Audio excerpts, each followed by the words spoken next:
Do do do, theme song. Do do do, I'm broke, so this is my theme song. Do do do, just imagine this is an awesome theme song. Do do, theme song. Left of the box.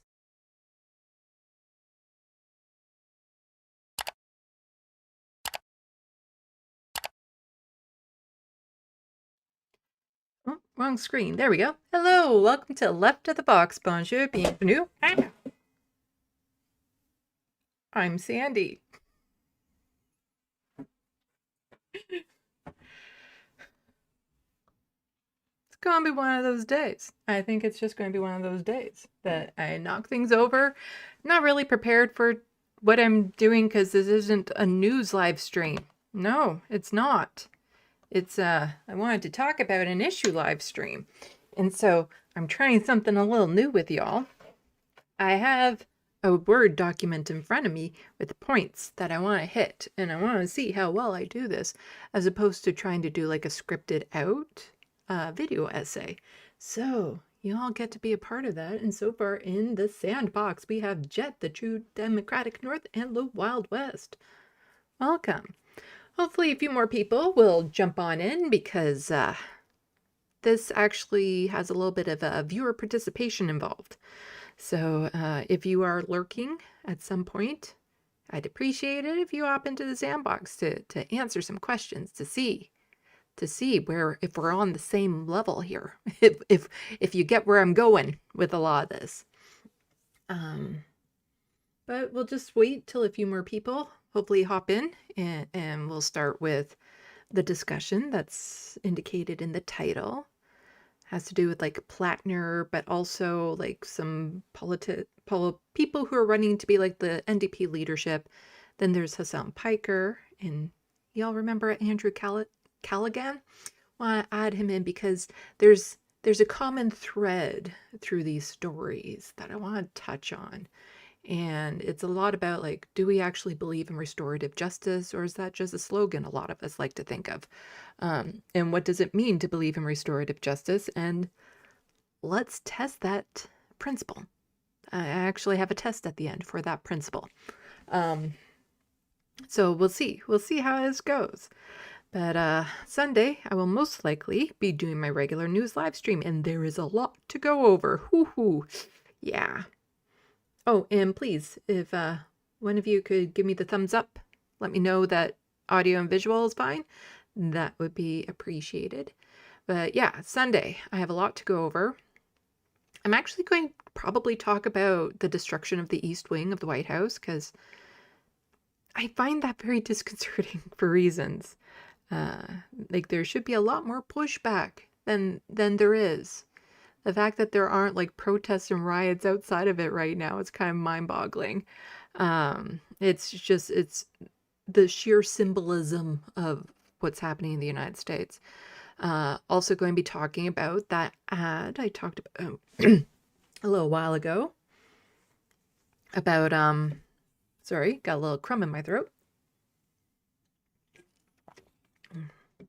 That $75 million ad from Doug Ford to promote down in the States. Well, it got noticed. And Donald Trump says he's no longer going to do any trade talks with Canada because of it. And I'm waiting to see what some more of the fallout is around that, because there's a very mixed response online, I find, from that, because some people are like, good, stand strong, we shouldn't capitulate to Donald Trump. Even some leftists are like, yeah, go, boo. And then others are like, you just wasted $75 million to end trade negotiations. But what it really comes down to, for me anyway, is that was none of Doug Ford's business.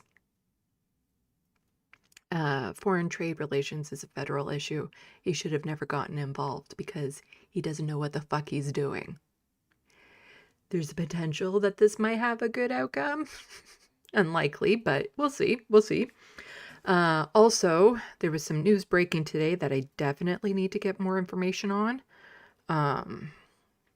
It's just kind of horrific. Also around Ontario politics, where Doug Ford might attempt to get rid of all rent controls. So right now, it's in buildings that were built after 2018. There is no rent control. Well, he wants to erase all of it. So people like me might no longer get rent control. That news is still sinking in to me. It's a little...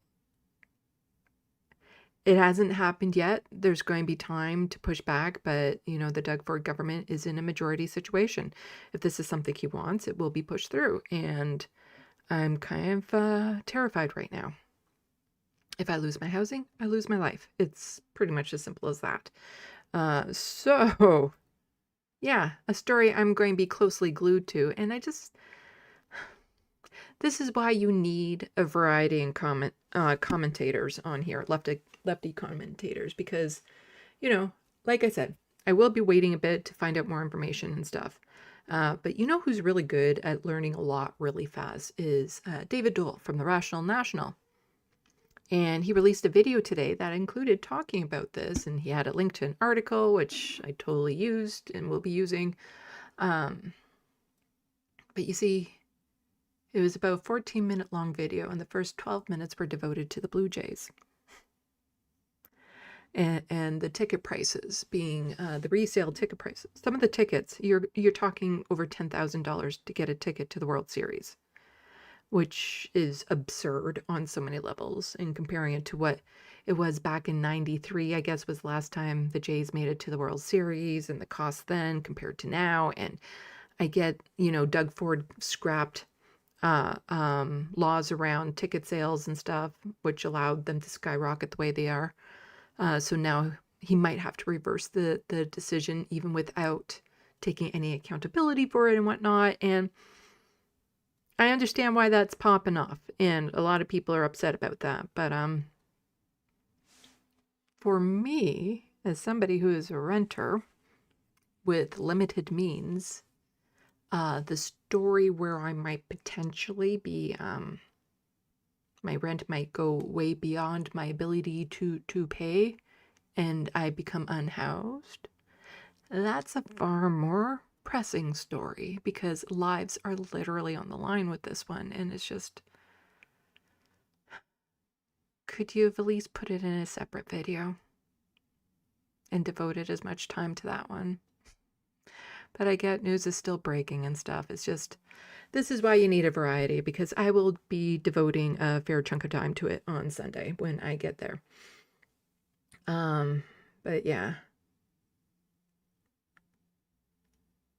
Let's see, the true Democratic North. Wait, the East Wing of the White House is going to be destroyed?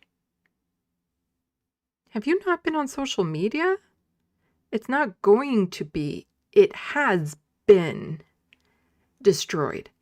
Like completely leveled. It is a pile of rubble right now. The satellite photos of it are quite disturbing. And I feel it for some reason, you know, like I guess it's the symbolism behind it. Let's see. Did I like it? I think I was in Blue Sky. No, when I saw it, but did I like it when I was in Blue Sky?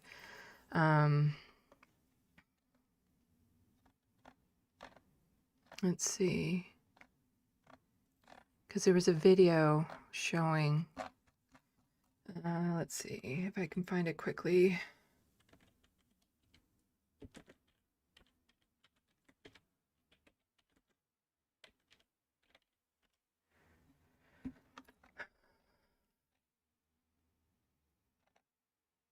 Okay, somebody did a screen grab of the video, but where's the actual video?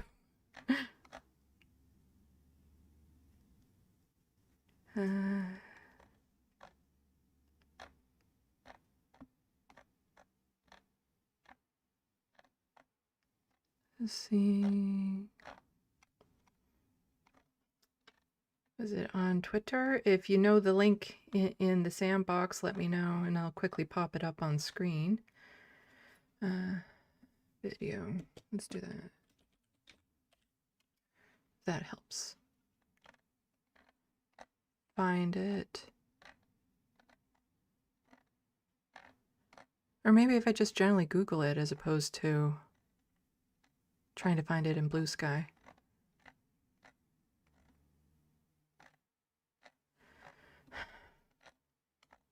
I'm already getting distracted. Let's see if I do this.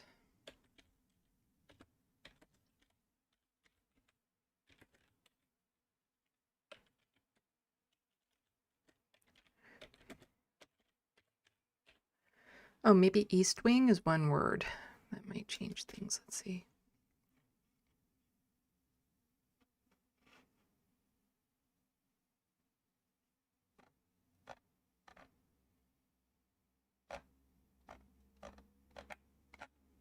Sorry, I'm like super distracted now. But it's just like it shows the before and after, like you would see like in a disaster, like in the news articles when they show like before and after a flood type thing, where you see the line goes down and you see the change type thing. But yes, the East Wing, the entire East Wing has just absolutely been destroyed.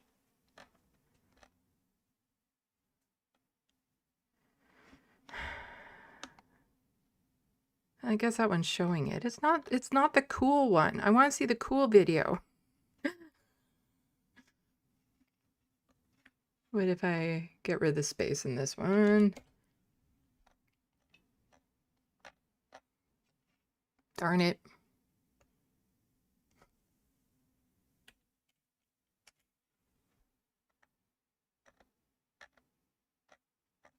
Anyway, I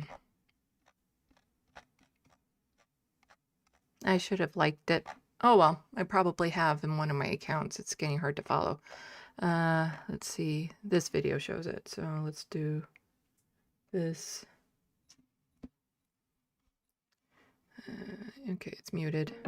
No, you stay muted. It's gone. Entire East Wing is just gone.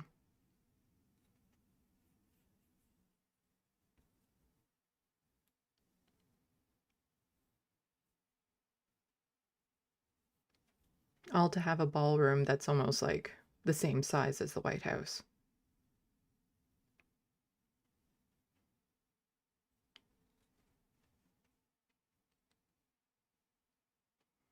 And the fact that it was able to be destroyed without like immense mobs of people there like lying in front of the equipment is just beyond me. Like it did happen fast, no doubt about that, but it's pretty brutal. And it's so symbolic of what's happening there right now. Anyway, let's go back to main shot.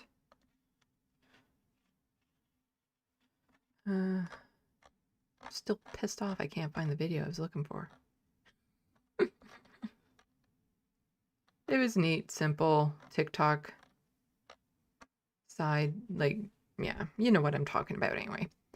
Yeah, this is going to be a chill live stream as we're talking about some very serious issues. I'm still scrolling through just as I'm mumbling away to you guys. Anyway, Jet saying, facts, Sandy, Ford should never have been involved. Yes, it's not provincial responsibility to deal with foreign trade. The Wild West, Independence Day, yeah. Democratic North, I just learned that. Such a traditional infrastructure full of history, so weird. Yeah, it was built like back in like 19 something or other. Like it was illegal what he did. He wasn't allowed to do that, but he just did it. Like he just did it.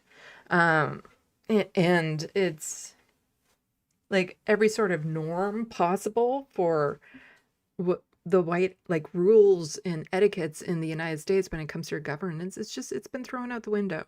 And so for Democrats to even attempt, and for other foreign governments like mine to attempt to negotiate with Trump like he is a rational actor, that he is competent and capable enough to run the country is absurd. Just absolutely absurd. Yeah. Jet saying people couldn't have blocked the equipment. That fence is like border at Area 51. You cross at your own risk. Yeah. Still, the equipment had to get there through a road somewhere.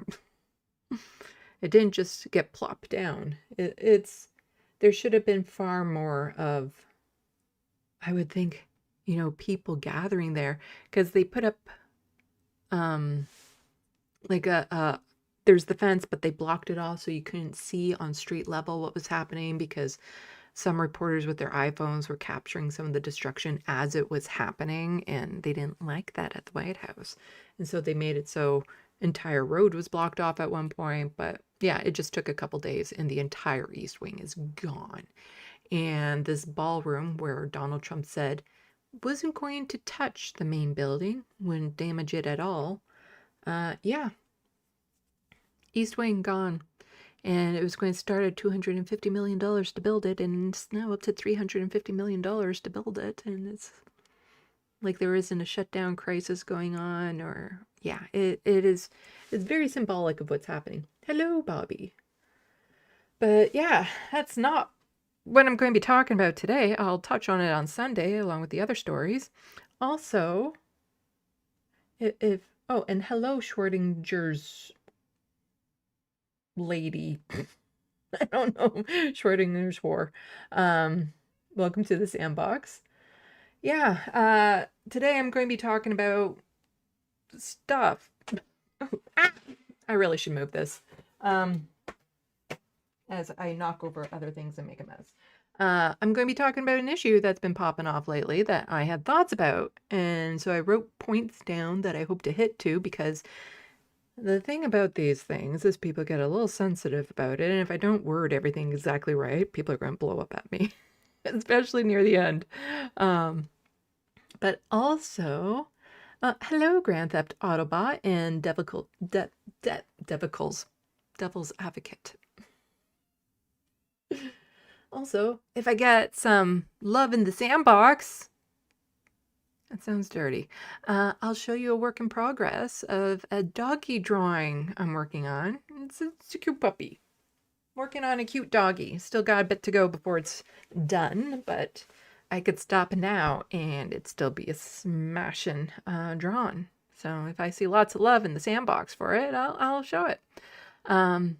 But yes, today I want to talk about purity testing issues, or the idea of restorative justice, rehabilitation. Can somebody actually change from where they were? What does that mean? And all that sort of stuff. So I wrote down the points that I want to get to, and hopefully I can make sense of it.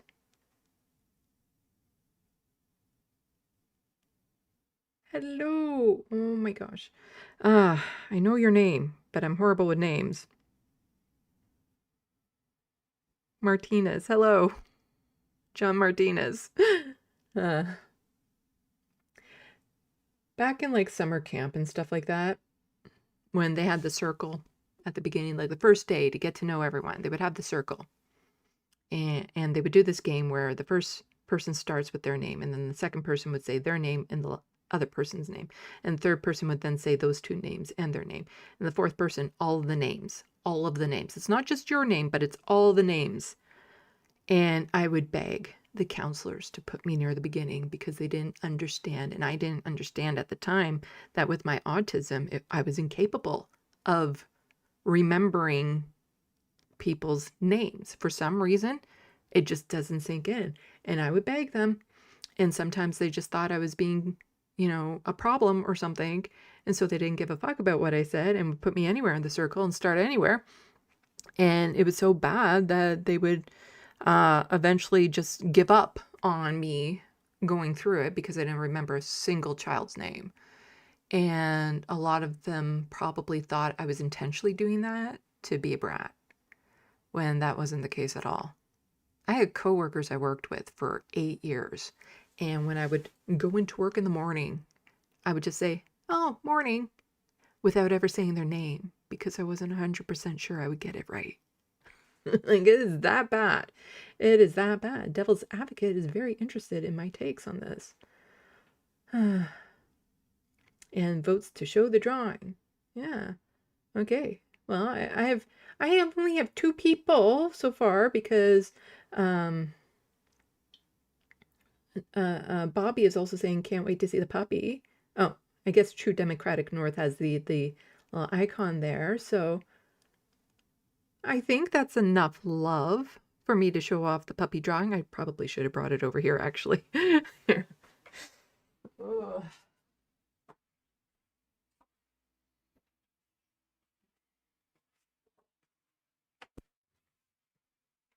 Work in progress.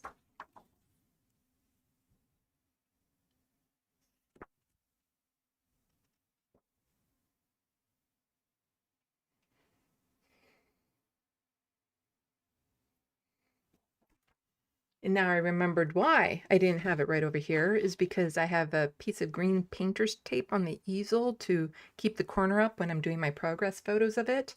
And if I don't have it covered up while the cats are in here, Lanier will eat the tape. He'll try to attack it and eat the tape. So if I have it covered, he won't do that. But still a fair bit to go before that's close to being done. But yeah, so why, thank you for all the compliments. So today I'm going to be actually intermingling things that some people might not necessarily think are connected, but in my autistic brain, they're connected. And that is, we have politicians or people running to become political leaders. And at what point do you write them off? What point is like, oh, no, I'm not going to handle this one. And then we have the politicians where it's like, oh, so these things from the past have popped up, and what are your takes on it? What do you mean? And here's the troubling thing, because yes, I'm talking about Graham Platner in particular and his ink on his chest. And some people would be like, so what is the answer? Do we actually forgive him and move on or not? And what I'm probably going to do to all of you, of me get a whole hell of a lot worse to try to figure it out. But it's all about the critical thinking. It's all about the critical thinking. And then going to go into some examples of some people who are on the left who got caught up in controversy that some people have forgiven and other people have not. And this even ties into the incident around Hassan Piker and his doggy, and what people were saying and how they were just blowing up online and stuff about that. And to me, all of these things are kind of connected. This online mob mentality to want to go after people, to pick camps, to be one of the first people to respond, to be like, here's my outrage. And part of it is driven by clicks. We know that. This is a very, what's the word? Like, it's financially rewarding for some people to get the clicks. The immediate feedback, what's the word for that? You guys know in the SandBox what I'm talking about. The immediate gratification? I don't think that's the right word, but you know what I mean. The immediate sense of people liking your stuff so that you get that attention and that endorphin boost and stuff like that. So there's a lot of that involved with online social media mentality, is just this need to be noticed, to have the attention, to have so many clicks that you can then go tell people about. And it's like, oh, look, I ratioed this person and stuff. And that type of attention seeking can be very motivating to say things that maybe aren't necessarily true, but might get the attention that you want. Still waiting to see if somebody knows what I'm talking about. But this video will also involve some audience participation later on. Yeah, because we're going to go through all this stuff, and then we're going to have a test of these principles. Let's see where people are when it comes to restorative justice, rehabilitation, what we learn about people and all that sort of stuff.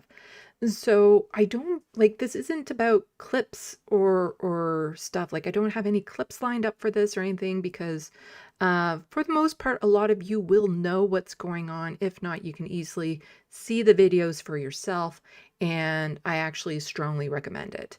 And oh, right, there were a couple links that I did want. I'll see if I can find them when we get to the point. So let's get into it. Right now in Canada, there is a race for the leadership of the NDP. And it's been very disappointing so far because when it comes down to it, anyone who is currently running for the leadership of the NDP would make a better government than what the Liberals or Conservatives could do. However, what we're getting is not something that would necessarily be people I endorse or endorse a lot. And there is a craving right now for hope. We want to have that candidate that we can just back, that we can feel good about, that we know that if we help get this person in, these things will be met. We want to feel like we're in control, that there's something we can do to make the world a better place. It is the desire, it is a need for people, and we're falling flat up here in Canada.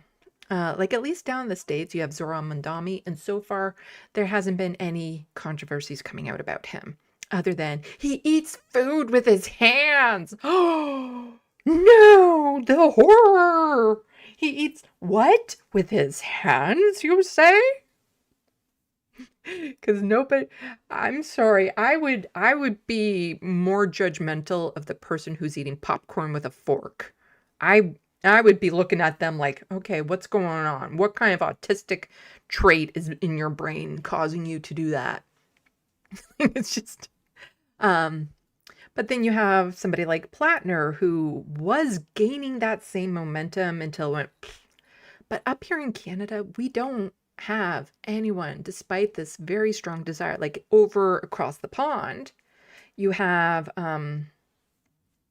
Zach Polanski, I think is his name, the leader of the Green Party, who is doing a lot of, he's giving the Zoran Mandami vibe. So I think it's maybe because their names start with Z that is doing it. So we need somebody whose name begins with a Z to run for the Green Party here in Canada.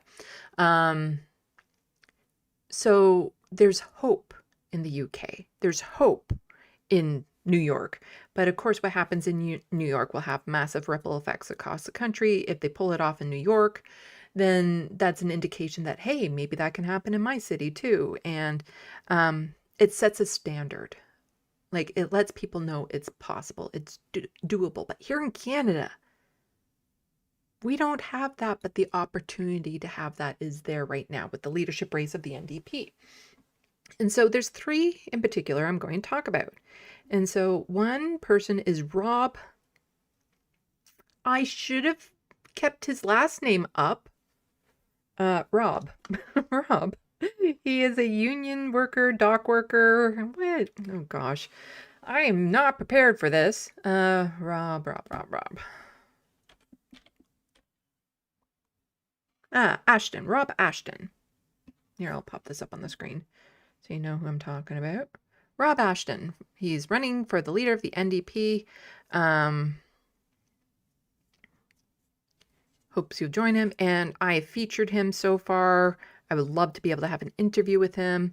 He seems like a phenomenal candidate, and one of his speeches recently gave me goosebumps. He was talking about people with disabilities, and it was all great, and yay! Until there was something that popped up in the news about him saying, you know what, we should end the restrictions to tankers. Oil tankers on the West Coast. Actually, I do have those. I lied. I have some things queued up. Let me just bump these over here. So this is where we start the investigation. So somebody was tweeting out, Rob Ashton is the first NDP leadership candidate to open the door to reversing the federal oil tanker ban. Ashton, a 30-year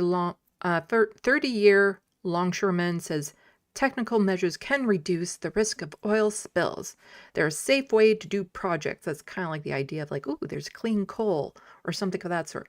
It's all bullshit. We need to be moving away from this. And oil tankers on the West Coast in particular have had a bad history. There's been massive oil spills there that have devastated the it's not economy.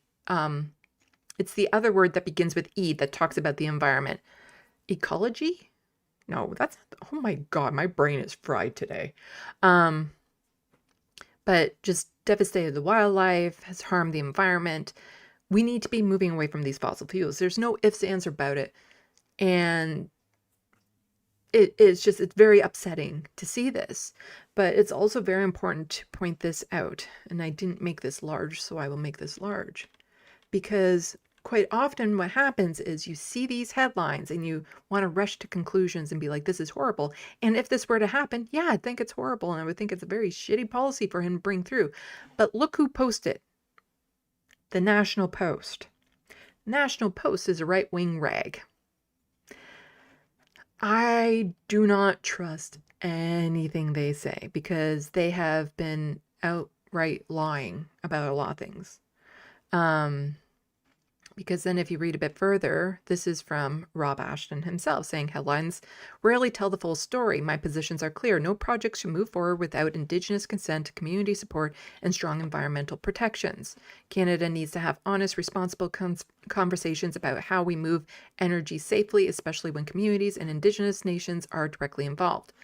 I came from a background where safety isn't a slogan, it's a matter of life and death.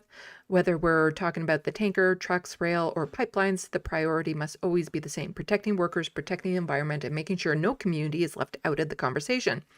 These are complicated issues, and pretending otherwise doesn't serve anyone. I believe leadership means listening, finding common ground, and making sure every decision we make moves us towards a safer, more sustainable, more equitable future for all. In other words, he still supports fossil fuel. He just wants to do it safer. But, you know, it's fine what he's saying here. And the thing is that the people who see this article here from the National Post won't necessarily see this article here. So you're only getting fractions of the whole story. You're never getting the full story. You're only getting sentences within a novel when it comes to what you learn online about any given politician. And it's disappointing because I want that politician to be boldly progressive, to not be shy, to be able to say, no, we need to move away from fossil fuels. There's no ifs, ands about it. You know, no more pipelines, no oil tankers, nothing. It's just, we need to do Green New Deal. We need to make this a priority because, you know, the world depends on it, quite literally. And I want to see that. Unfortunately, we don't get it. And so then there's another person running, Heather McPherson, whom I have featured on this channel before. And she's a wonderful person, pro-Palestinian, all this sort of stuff, has said a lot of the right things in the past, but now that she's running, it's like she's gotten the same advisors that Kamala Harris got, whereas suddenly she's talking about purity testing. And it's like, no, we don't need to change our values. We just need to change how we communicate them, which is a whole lot of bullshit. You need to change your values because they're not progressive enough. Plain and simple. You don't need to bring in right-wingers who will never listen to you in the first place. You don't need to capitulate to them. And then somebody else who has been on my channel, who has probably hampered the fact that I probably won't be able to interview any of the other candidates because he's not technically a candidate yet. Yves Angler. So I had an interview with him on my channel. He's not officially running yet because for people who are involved with the NDP or have been, you know, they're very sneaky when it comes to excluding people, and they do this through the vetting process. And so Eve's Angler has a strategy he's doing, which I think he needs to change now, because he wanted to wait till the absolute last minute to try to build momentum, get the some donations in, get the volunteer base in, and then make it so that it's too obvious for the NDP to deny his application. And I think at this point, because he's been getting into online fights on social media, which I think is a bad look as well, he needs to do it at this point. And then if the NDP declines it, then he has something that he can talk about. But I do want to see him in the race, because I think he would move, he would bring the conversation to some things, because he goes bold. The way that I like. He talked about expropriation of property for housing. Something I'm very sensitive to. That said, do I think he would make a good leader? That's the thing. I'm not endorsing anyone, because there is some controversy around him when it comes to being like a Russian apologist. I don't agree with that.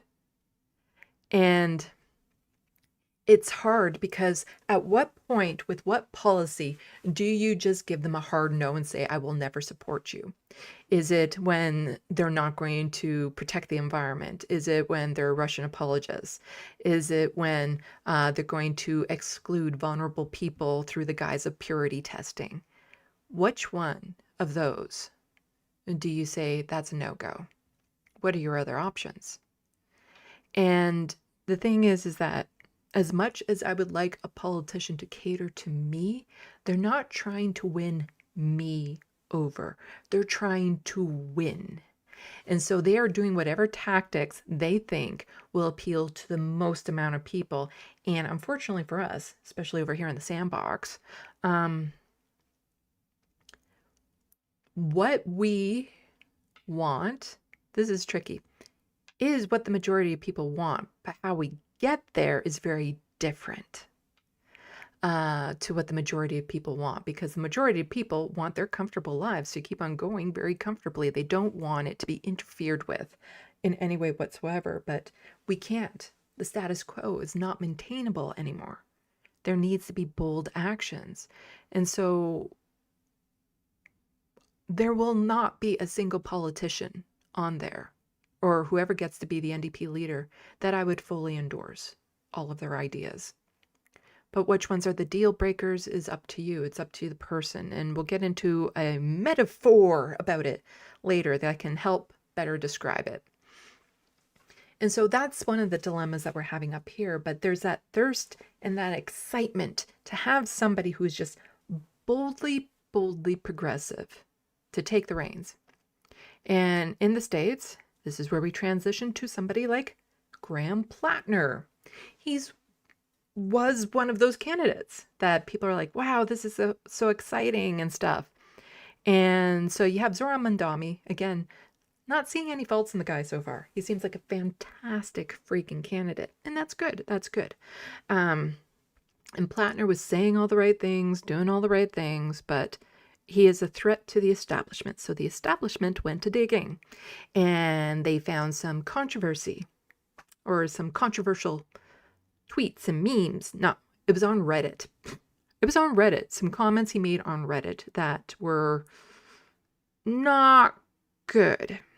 And he explained it away, being young and dumb and isolated and stuff. And that's forgivable to me if you can show growth.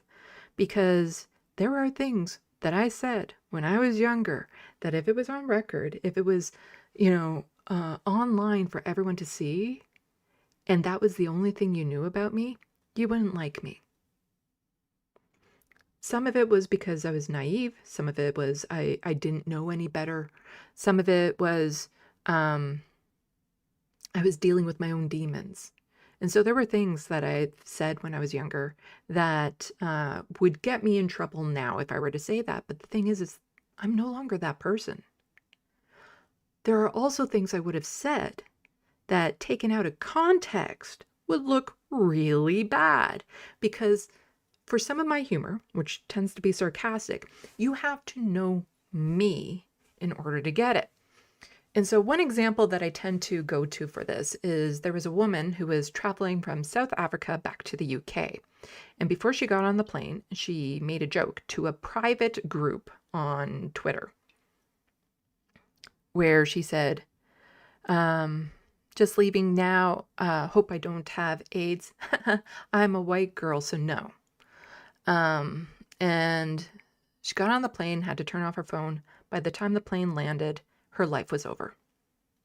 There were tracking apps made so that people could track the plane for when it landed so that they could go and harass her. She lost her job. There was a TED Talk where a guy went and talked to her 2 years after the fact, and her life was still ruined. And I feel for her because that is the type of joke I would make. But the context behind it is I am mocking the people who would believe that sort of bullshit. I'm mocking the white people who would say that.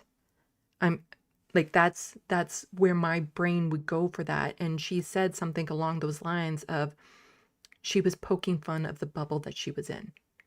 And that's where my context would come into it. But if you just heard me say that without knowing this inner context, without knowing who I am as a person, you would probably think that was a very shitty joke to make. And luckily I know better, so I don't make those jokes in public. Just to privately, and the thing is I have said some very off-colored jokes, but they're once in a while. And part of the reason why, with my friends and stuff, they're a little bit more entertaining is because it's the shock value. You don't expect that. But they also know that there's no mean intent. Everyone's a little racist, but I'm not that racist, you know? They know that I don't mean harm by them, and it just stays in that little group. They're not common enough. Like, they are very, very few and far in between. And in fact, I would say in my later years, like now, I don't make those jokes at all anymore. So I can understand that maybe he was in a sort of headspace, especially being in the military, the misogyny there, that he would say comments that were not great. And he explained it all away. So he said a comment about, like, if women don't want to get sexually assaulted, then maybe they shouldn't get blackout drunk. That's not an uncommon thing to think. Like, even when I was younger, I was led to believe through this culture that there is some onus on the victim. That is like, well, what did you think was going to happen type mentality. I know that is wrong now. And it is so ingrained in this culture that sometimes that's where your brain goes. But I was young then, and I wasn't exposed to much. I didn't know the dynamics and the way the culture works and all that sort of stuff. And I would never say anything like that right now. Never. And he seemed to be in the same camp because he said, he's talked to women who were in the forces and all of them had a story. And he came to understand why that was a wrong statement to make. He also made a statement around like, why don't black people tip as much? And he was saying that he was asking it from a genuine spot of wanting to know. And this falls into a category of, for me, you don't know till you know. And sometimes you need to have a place where it's safe to ask really awkward questions, because how are you supposed to know till somebody tells you? Now, that is racial dynamics, systemic racism issues going on. That's not something I would say. But that's why, like in the SandBox, if there's somebody who wants to ask me like a sincere question about my mental health, like autism, about being on the left, about misogyny and all this sort of stuff, I want them to feel safe to at least ask the question. And we can, if it's in good faith, then I will answer it, because you don't know until you know. One thing that I used to be involved with was conversation circles for immigrants or international students to help them with their English. So they already knew how to speak English, but it was learning the slang and the syntax and all that sort of stuff. And as soon as they realized I would answer any question they had honestly, I got a lot of questions. And one of the first things they would ask me is, what is the slur for me? I'm so freaking in my own bubble. It's like, I don't know what the common ones are. You tell me what you heard, and I will probably be able to tell you if that was a slur or not. There were a couple slurs that I would know, and I would tell them. So then that way they are armed with that knowledge, so they know if they're being called this by someone, whether that person is a friend or foe. So you don't know until you know. And this gets into the tattoo he had on his chest, the totem coffin tattoo. And this is where it gets complicated. He had it on his body for 18 years. Now, a lot of people understand. He was with his buddies in the military. They were in Croatia, and they just went and they did what drunk buddies in the military do, and they went off and got a tattoo. They picked one off the wall, and they all got that thinking, yeah, part of the group. And it turns out that the skull and bones they picked, thinking it just looked like skull and bones, was a Nazi symbol, just flat out Nazi symbol. And a lot of people can get, okay, he probably didn't know at the time, but he should have known between now and then. Should he? How? So, lots of discourse about this one online. And I've watched lots of people talk about it from a leftist perspective. And here we get into some people going into an immediate camp. They're not waiting to hear all the information or get as much information as they probably should. And they're immediately trying to defend Platner from this tattoo he got. And then there's other people that are instant, absolutely not. This disqualifies him 100%, kick him out. Okay, there are shades of gray in there. So I absolutely believe he got it without realizing what it was. And between then and now, so he found out that there was some Oppo research being done on him with him being a secret Nazi. And then he realized what that tattoo meant, and he got it covered up recently. As soon as he found out. And for some people, it seems absolutely unbelievable that he got this tattoo and never figured out what it was. I can believe it. And let's go over some of the reasons why. So, of all the leftist content creators I watched, and I watched a good dozen or so give commentary on this, 3 knew what that symbol was. 3 of them did. The rest of us had no idea. I had no idea. I would look at that and I would just think, that's a skull. And it looks like, to me, one of those New Orleans candy skull type things almost. That's what it looked like to me. I would have never connected it to a Nazi symbol. Only 3 of them knew. And once you see the pictures of what this symbol is, then yeah, it absolutely is that symbol, but a lot of us did not know that. And this is from a group of people with a diverse background, people who would absolutely be offended by a Nazi tattoo on somebody. Some people, and this is where we start getting into some of the nuance and people jumping to conclusions. They were saying it was a huge tattoo on his chest.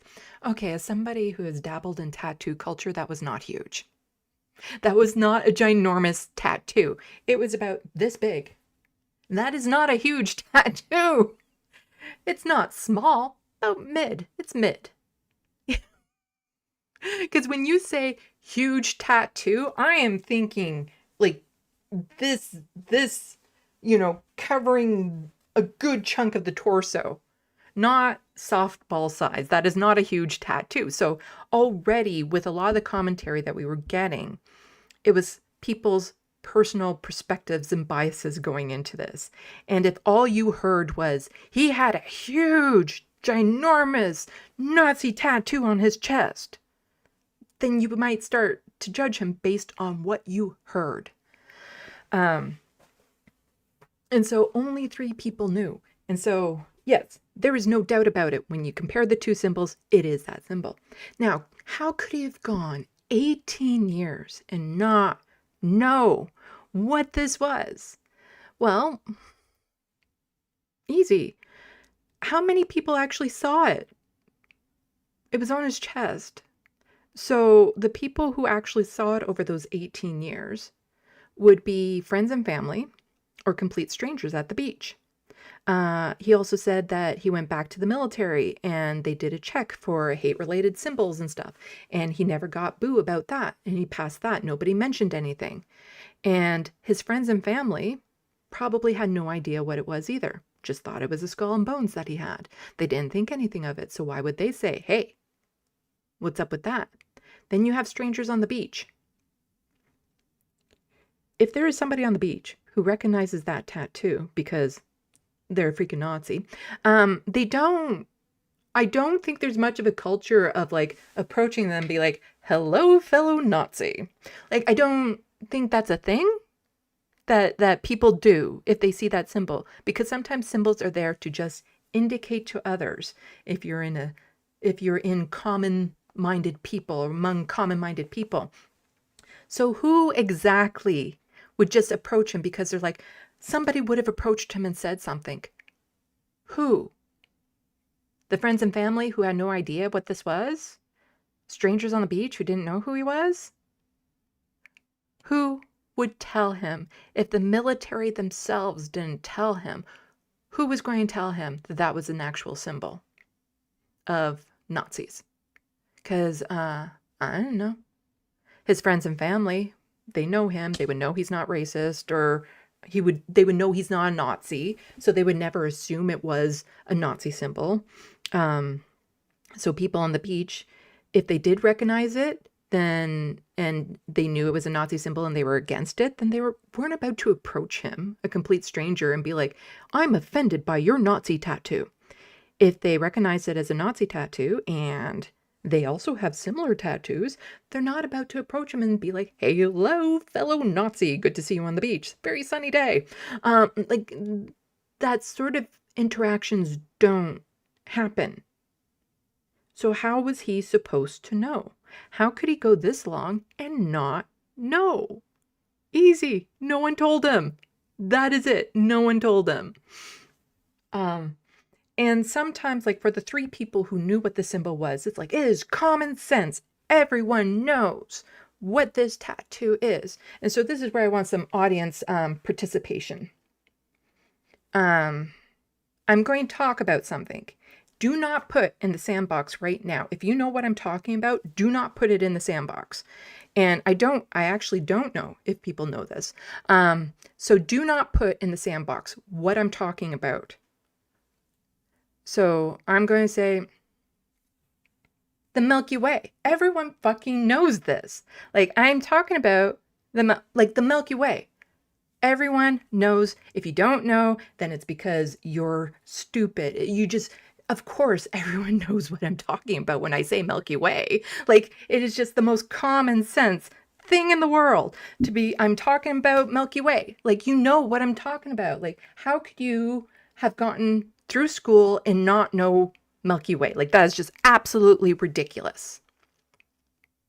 Now that I've said that, I want you to put a 1 in the SandBox if you knew what I was talking about, and put a 2 in the SandBox if you had no idea or you didn't know what I was talking about, and put that 2 if you thought I was referring to a chocolate bar. Put a 1 if you know what I'm talking about. Put a 2 if you have no idea or unsure, or you think I was talking about a chocolate bar. I'm kind of curious. But also, about the Nazi tattoo and stuff like that. Quite often with Nazis, they don't just get 1. Tattoos are kind of addictive like that.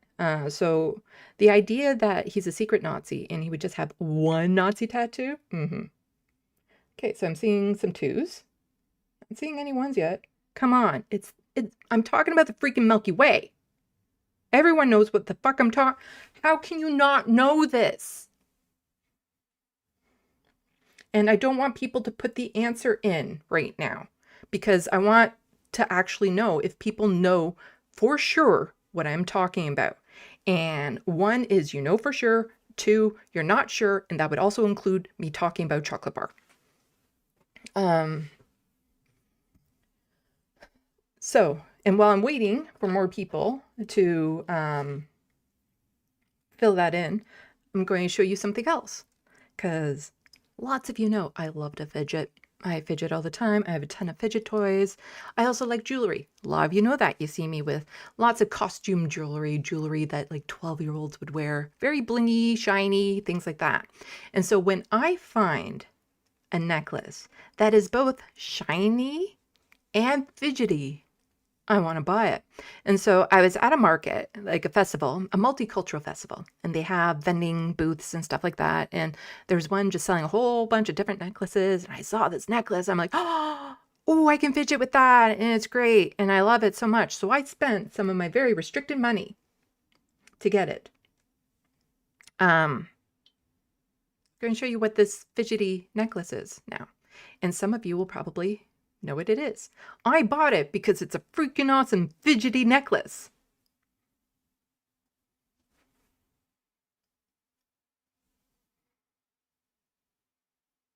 Do you recognize this?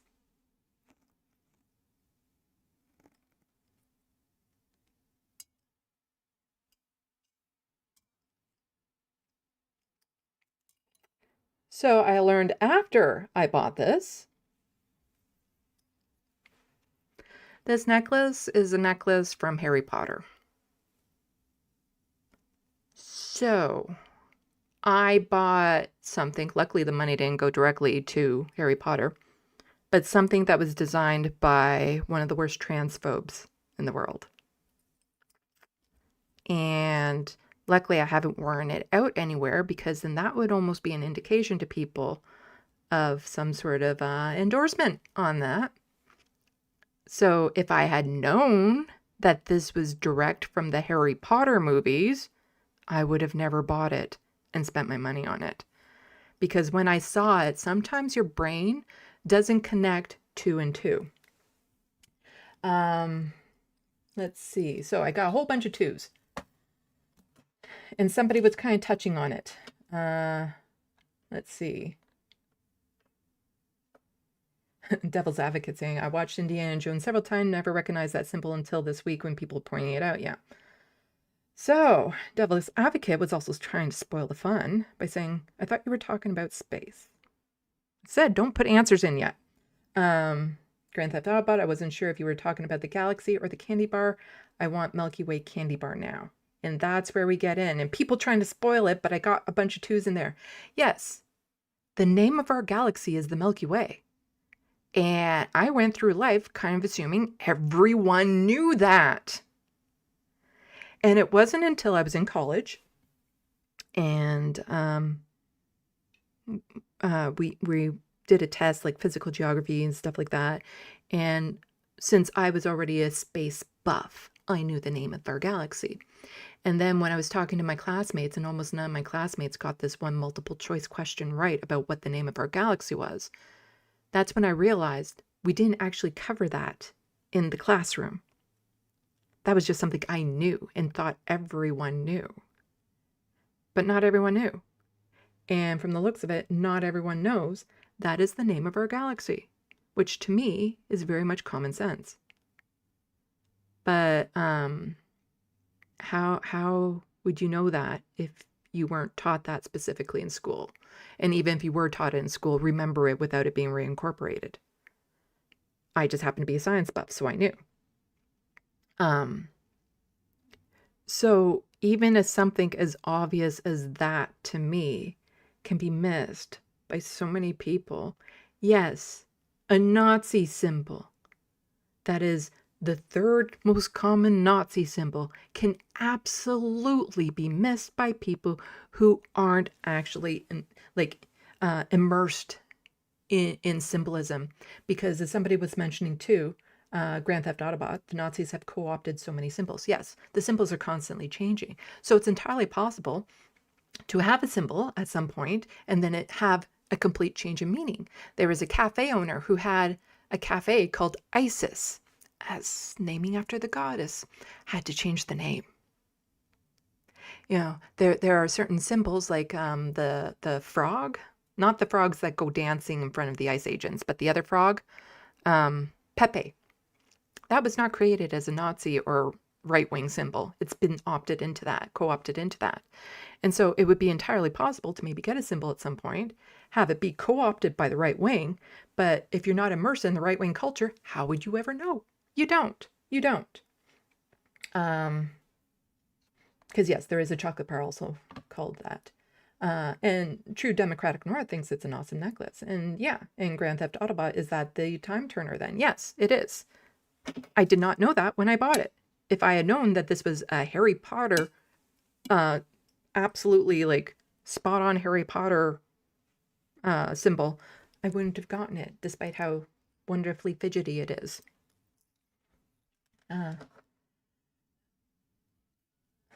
Devil's Advocate. I forgot there was a candy bar named that. Yep. Grand Theft Autobot. What? Not everybody knows the name of our galaxy? Really? No, they don't.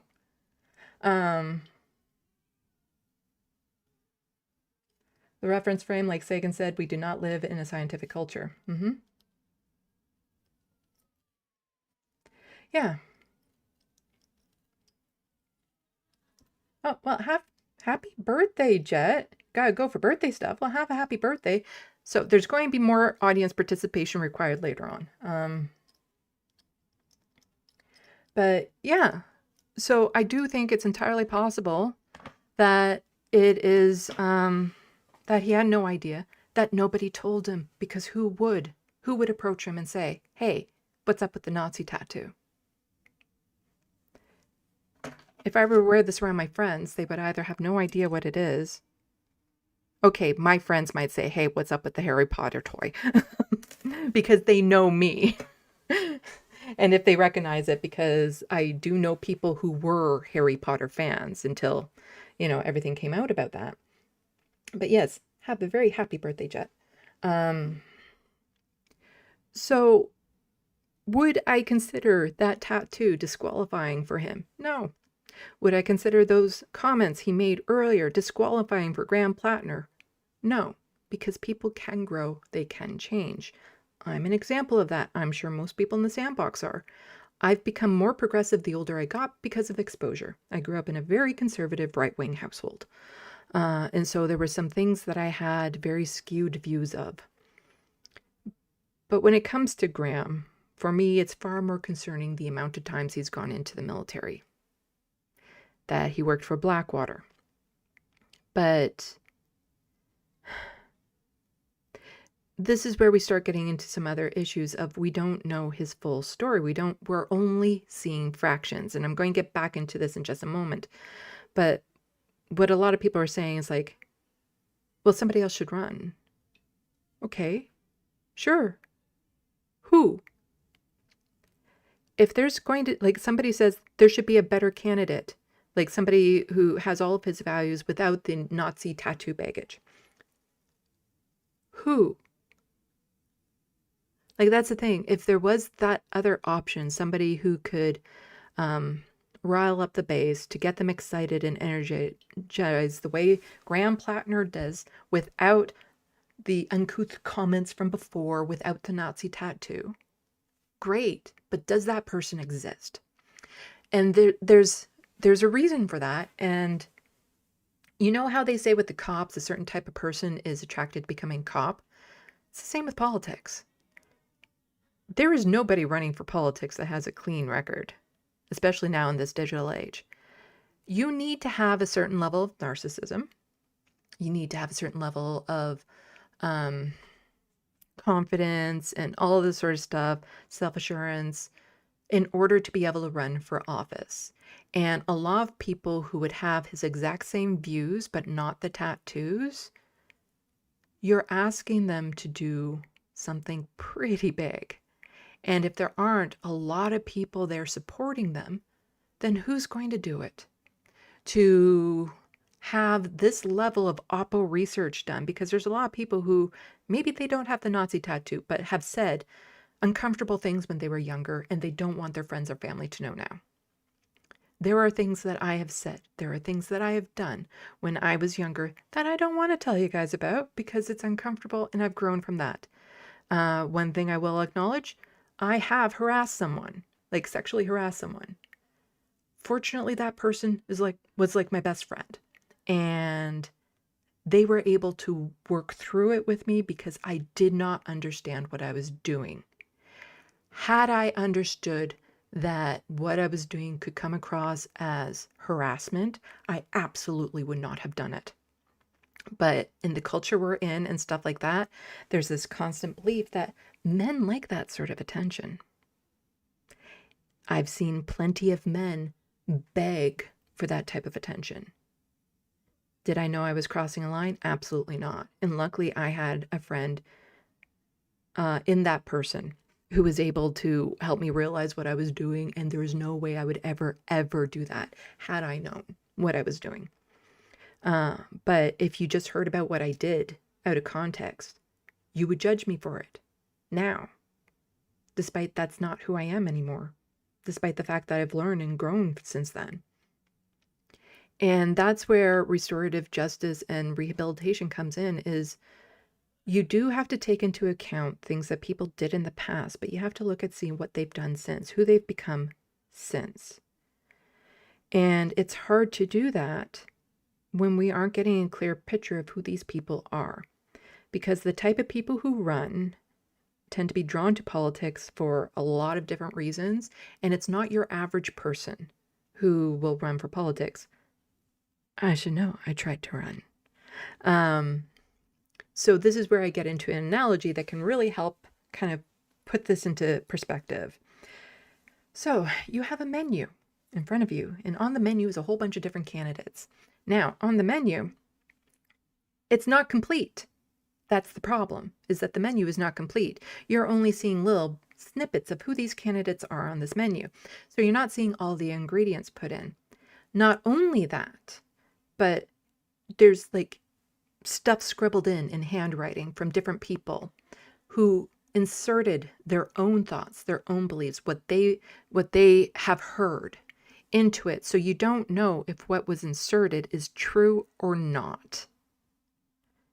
And so sometimes you can look at a candidate and be like, well, I'm liking all these ingredients here, so I'm going to order that. But then when it gets to your plate, you find out there's peppers in it. And to me, that would be a deal breaker. Why? Because I'm allergic. And so it could be that you see a candidate and they're perfect with all the ingredients you see, but then as soon as they get voted in, they do something where it's like, that is an absolute hard no. But that menu is all we got. That's all we got to work with. And so you have to do your best guess, and you have to be willing to see what the new options are when they come on. Don't be so sold on something, especially when you don't have a full picture as to who they are, that you won't bend or break on this.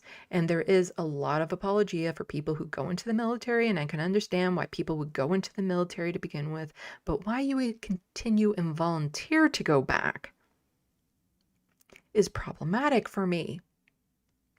And that is where Graham Platner would have to have a very long conversation to convince me that, and I don't think he could, that he wasn't responsible for slaughtering people, being a machine gunist. People who are most likely innocent, because if there's an insurgency force fighting against the Americans in their own country, they're not the villains, per se. You also have to look at candidates as who is the least worst option, because, like I said, they're not trying to win any one person over, they're trying to win. So there is a lot of people who I'll take them over the other options, but I still don't like them. I'm not going to leave a tip, so to speak. Who's the least worst option? So even if Graham knew it was a tattoo of a Nazi symbol, even if he hadn't repented for those comments, you have to judge for yourself if you think He's a better option than who else is running in that particular riding. And if there's no one running there that you particularly like, look at who will do the least damage, who is the least worst option. I still think it's important to vote if there's nobody there that you want to vote for, because you are voting for harm reduction. And I am very passionate about that fucking topic right now here in Ontario, because half the population decided to stay home. We have Doug Ford in, and he's threatening to remove all rent controls, which means I'm at the mercy of my landlord. I'm fortunate that they're shockingly moral as far as landlords go. They've cut me a lot of slack. But if I lose my house, I lose my life. And so, yes, I do blame the voters for not coming out and voting for any other option. Because sometimes it is about harm reduction. I also blame the other parties for not providing a good, passionate option for people to get energized to vote for. And I blame the media. I did a video about it. People can go check it out. It's everyone's responsibility. So we have to remember that when we are looking at just these little fractions of people, we're never going to get a whole idea of who they are.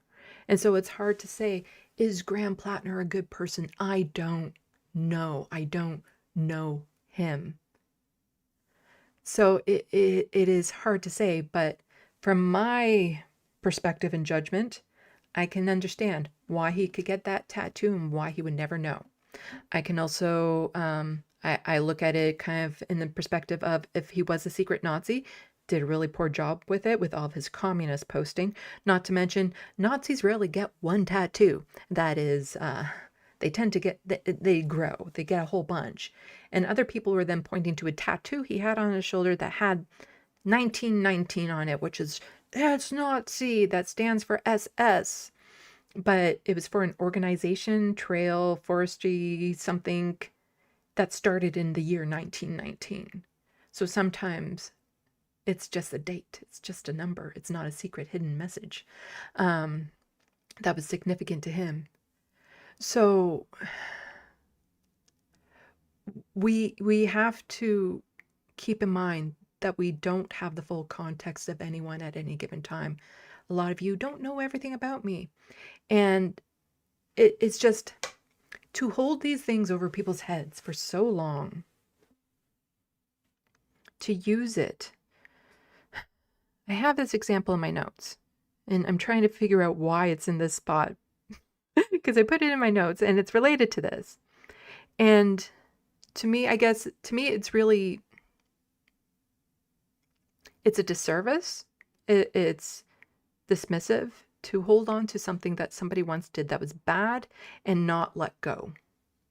Because my siblings used to blackmail me a lot with something I said once out of anger because I was mad. And so I said, I hate my grandfather. I hate him.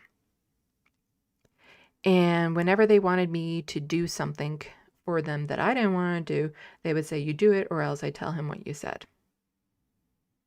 And that one moment of anger, that one statement I said, was being held over my head over and over again because that's not who I was. And there's a lot of people who will make a comment online out of anger, out of a very certain specific situation that they don't actually mean, but it gets held over their head over and over again, despite it not being an accurate representation of how a person feels or who they are. And so we have to learn how to separate that. We have to learn if rehabilitation is possible. And I do believe Graham Platner has learned a lot. I don't know if he's learned enough because, like I said, he went back to the military. He worked for Blackwater. And there's some people saying, well, what can you expect with the skills? And you know, they're not hireable or tough economy and stuff like that. And it's like, you still have an option. Just like the people who are desperate for a job joining ICE, you still have an option not to. The fact that Graham seemed eager to get back into it, very disconcerting to me. So can we actually do rehabilitation when it comes to people on the left? Is this something that we actually believe, or is it just a slogan we live by, or not even live by, just a slogan we throw out there to make ourselves feel better? And so we're going to go into that in just a bit, but I want to check in with the SandBox to see if people are saying anything, what people are saying.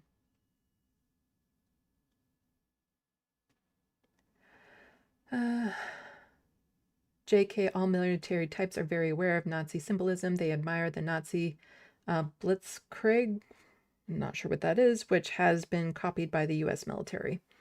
Yes, there's a lot of Nazi symbolism that is just in the military that nobody would blink an eye at.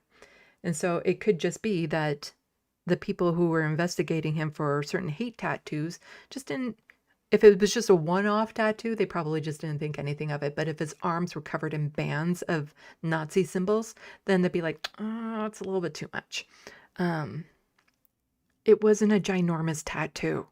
I've seen ginormous tattoos. That was not a massive, ginormous tattoo. It was this big. This big. It's not, that is not ginormous. Grand Theft Auto, I once gave my spouse a necklace out of the box set of Lunar Eternal Blue Complete video game box. No one knew where it came from. Devil's Advocate, and can they have the same kind of momentum behind them? Yes. Graham Platner has a lot of momentum. I don't believe in polls, but the polls are showing he's doing really well. And then you get into the things that are the hard lines. So for me on the menu, found out that one of those candidates had peppers in them, then that would be a hard no because I'm allergic. And so I know for a lot of people, a hard line is their views on Palestine. And so far he's from what I've seen, pro-Palestinian. He's against the genocide. And so for a lot of people, they can be fantastic on everything else. But if they're a Zionist, then that's a hard no, which is understandable. So you're never going to have a complete menu to look at when it comes to these candidates. So you're making your judgments based on what you see, and what you see is only a fraction of who the person is. Makes it difficult. Makes it difficult. That's why it's important to actually get involved in politics in your area. Get to know the candidates. If there's a candidate you're passionate about, go onto their campaign and get to know them and see if who they are off camera is the same as who they are on camera. The Wild West, Ontario weren't going to be like Blue Jay tickets, yeah.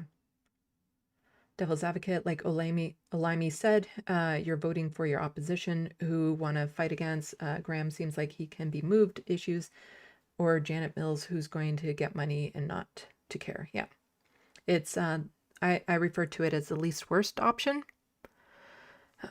Some people will just say harm reduction.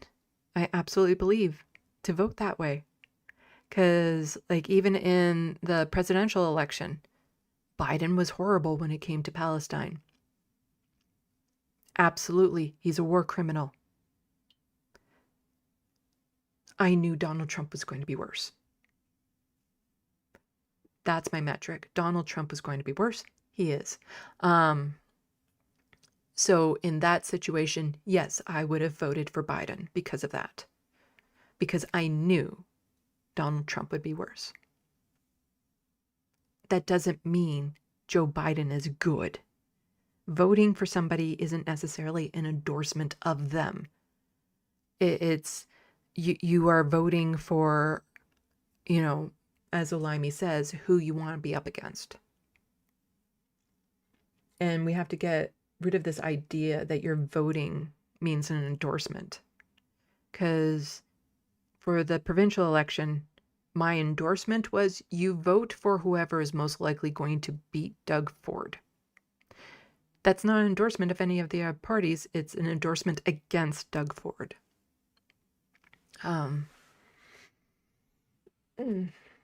Just because I had somebody on my show to talk about the NDP leadership is not an endorsement of that person.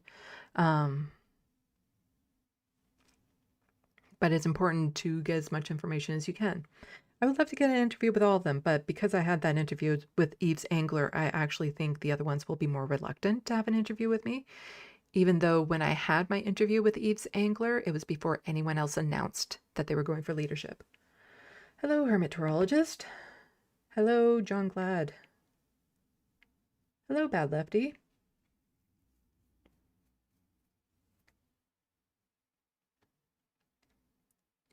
Bad Lefty, these MR people, tut tut tut, sorry, terrible joke on a few levels.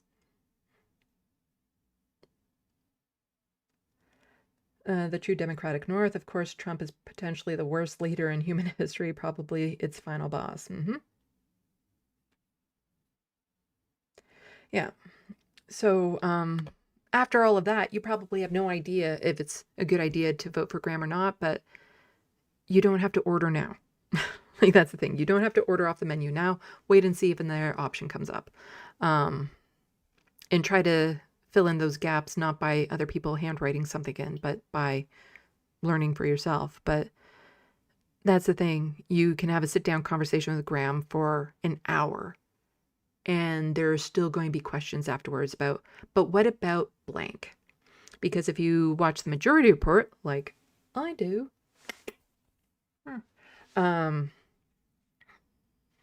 when the guy's off the camera, I want to call him Brian, but I don't know if his name is Brian. I guess he used to work for the military and seems to understand why Graham would be in the military and go back and what that means and stuff. And that's the thing. Unless you're immersed in certain cultures, you don't know.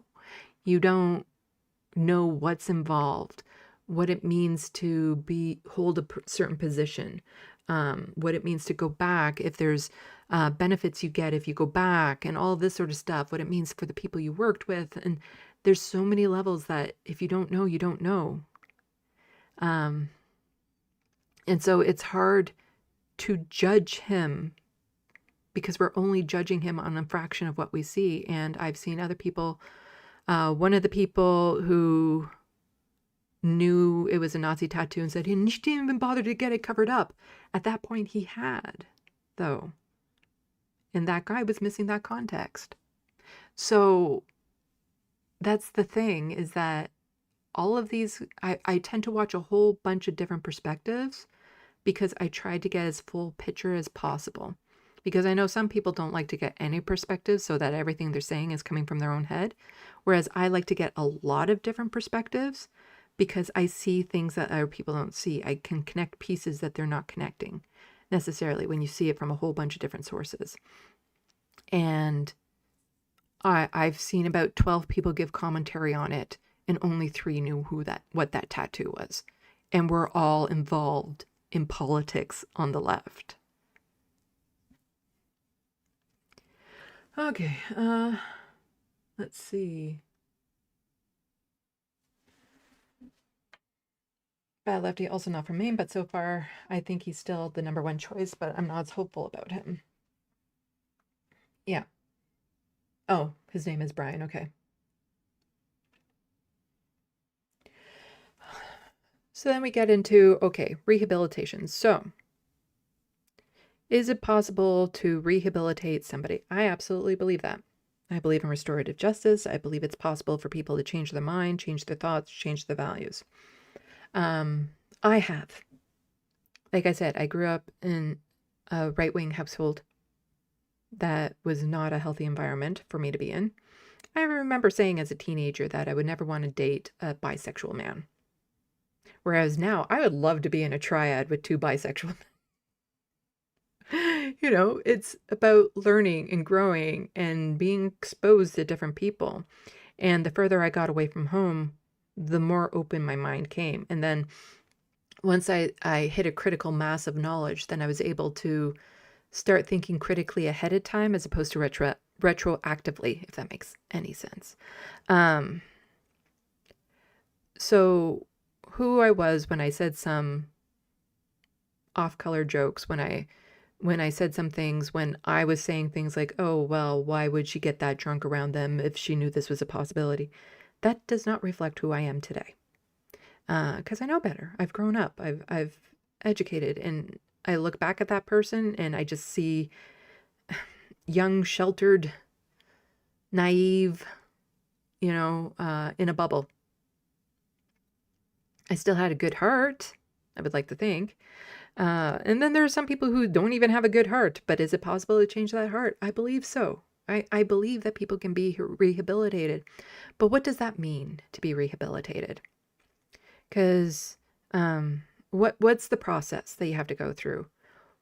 One of the most extreme and hardest cases about this that I ever saw was, again, in their TED Talk. I went through a phase of watching a whole bunch of TED Talks. This one particular TED Talk was heavy. And there was a woman on there telling her story of being sexually assaulted when she was a teenager from a foreign exchange student. She was in the UK, he was from Australia or something like that. And joining her on stage for this TED Talk was the perpetrator, the person who did it. He told his side, and it wasn't to justify it. It wasn't to explain it away. It wasn't to try to get pity. He was getting no money from this. He was trying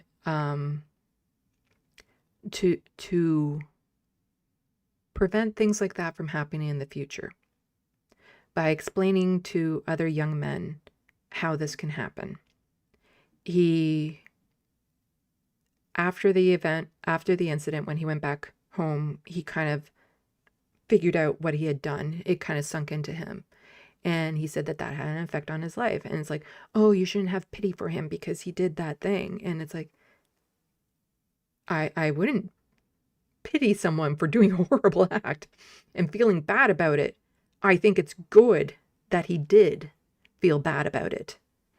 And they reconnected when she was an adult, and she reached out to him as a way of restorative justice, as a way of trying to heal herself from what had happened.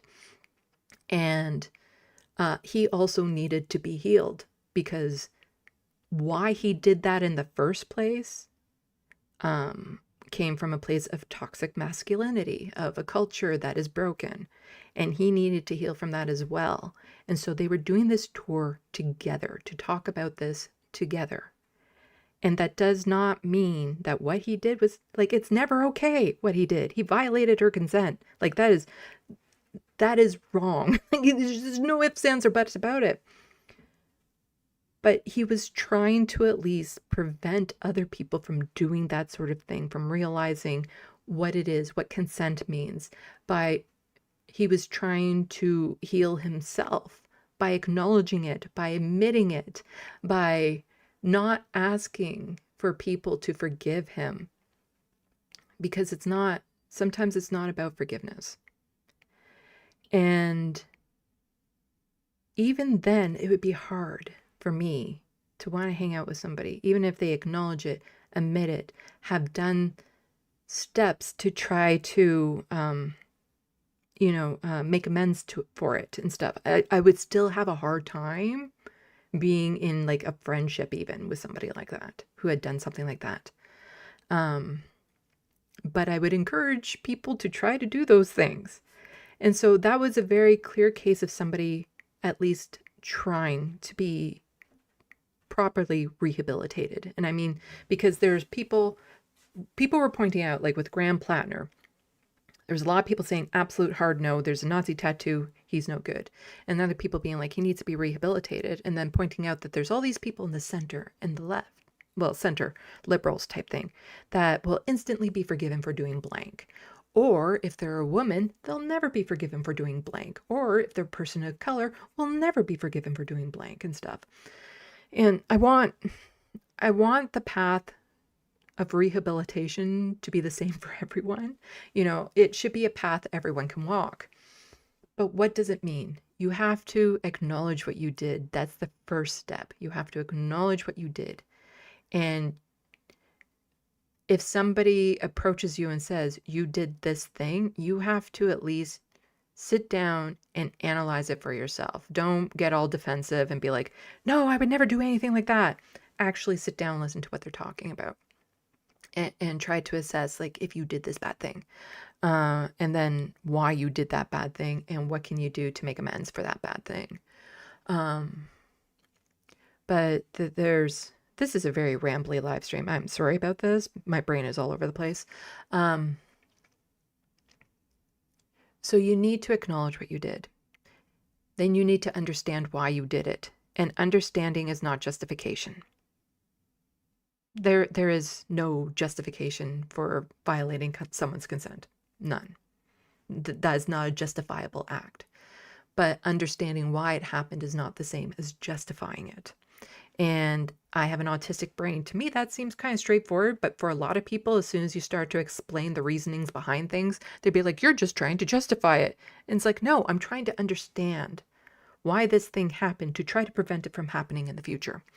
And so you have to acknowledge it happened, and then try to understand why it happened, and then work towards making sure that you will never do that again, but then also educate others about this. Use your experience to educate others to make sure that fewer people encounter whatever it is in the future, that you prevent it from happening with other people. And so then we get into who has actually done this. And so I have the example here because I've seen a lot of people on the left already forgive this guy. Andrew Callaghan from Channel 5.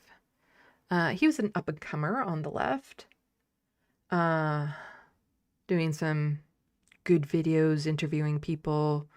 And then there was people came out against him saying that he had sexually assaulted them.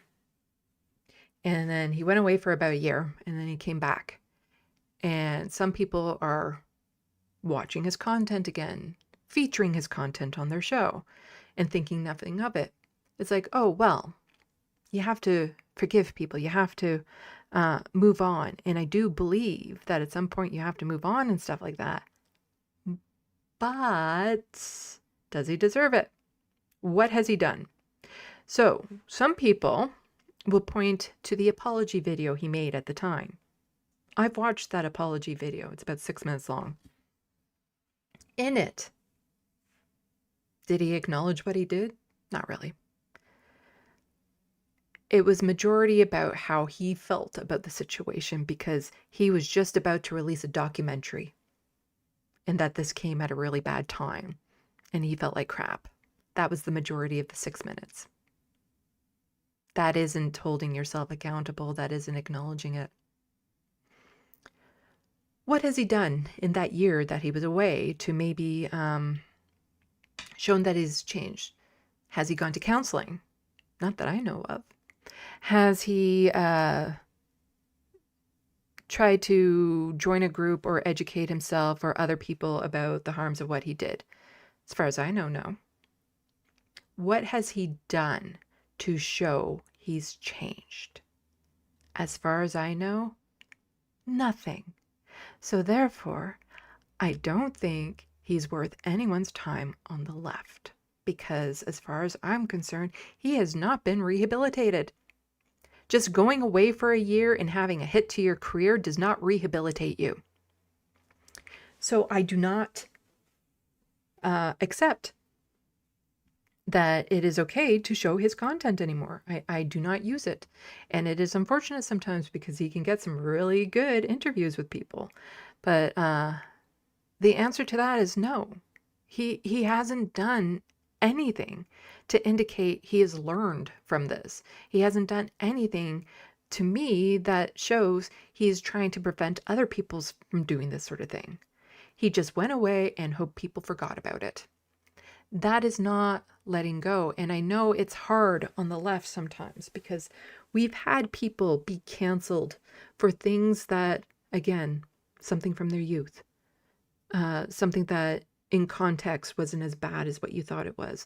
There have been people who have been harassed, who have had all these things from their past drudged up and pointed to. This is actually why I don't like when people point out, Cenk used to be a Republican, so what can you expect? Well, I hope that people can recover from being Republicans. Just because he was one long time ago means nothing to me right now. Judge him for what he's doing. Don't just say because he was a Republican, this is the only thing you should expect.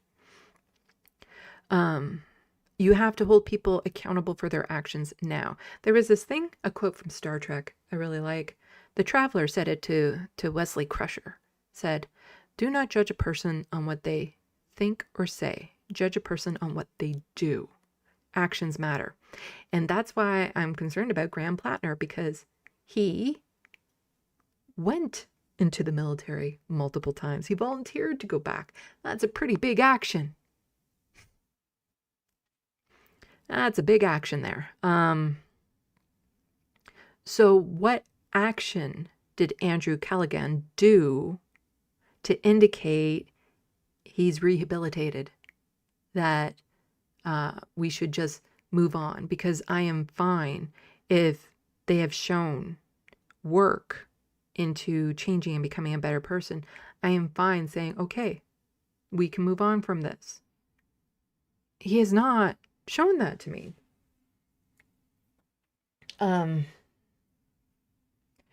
Let's see. Just checking what people are saying. The Wild West, I hate apology videos. Yeah.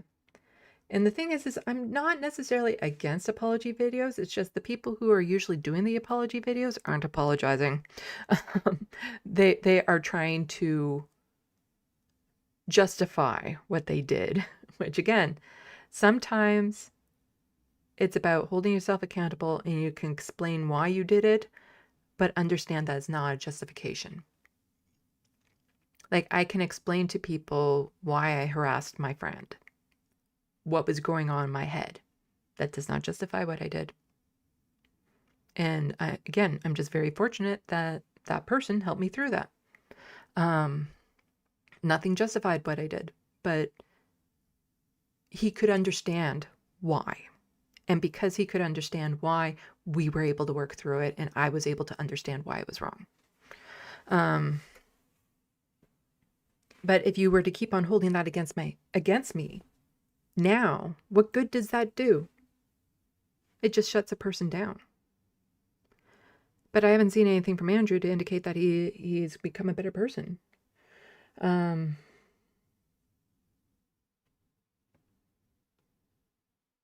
Let's see. JK, when it comes to politics, never forgive, never forget. As a former labor supporter, the right-wing Zionist, warmongering Labor Party are dead to me. Yeah. Never forget. That is for sure. And you don't have to forgive. You can if people want to, but you don't have to. Sometimes it's good to remember a wound so that you don't get it again.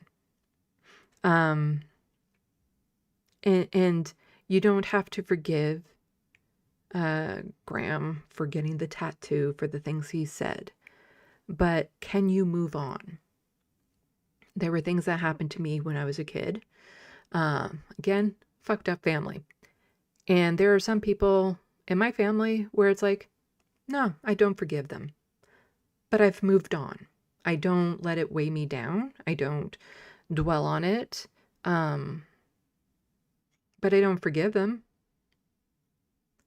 So it is, some people are thinking that in order to move on, you must forgive, and that's not the case. You can move on without forgiving. And even as an adult, some people did some things to me where it's like, no, I don't forgive them for that. They've apologized, and it's like, I accept your apology. And that was it. I don't forgive them for what they did, but it's like, I understand you are apologizing.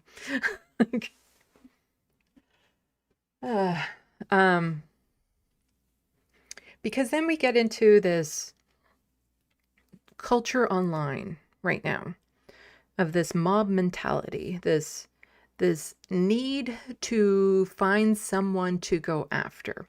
And this is where we get into Hassan Piker and his dog, because to me, that story isn't all that different than what happens to a politician when they're suddenly put on blast, when this Oppo research is brought out and people are trying to dig and connect dots that aren't necessarily there. So they make their own dots so that they can have their own picture and stuff.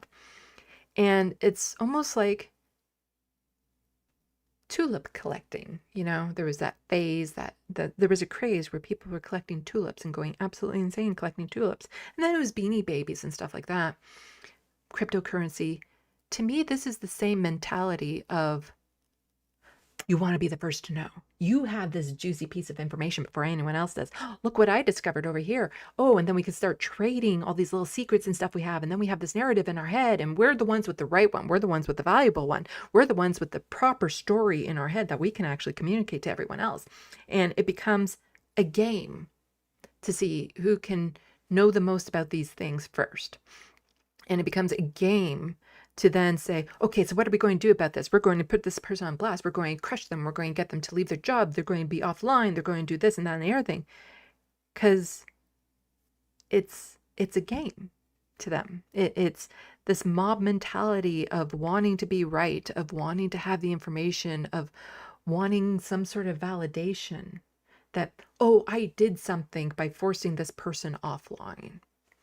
You know, I didn't do anything that will improve the world, but I did something. This person is no longer online because of the absurd pressure I put on them.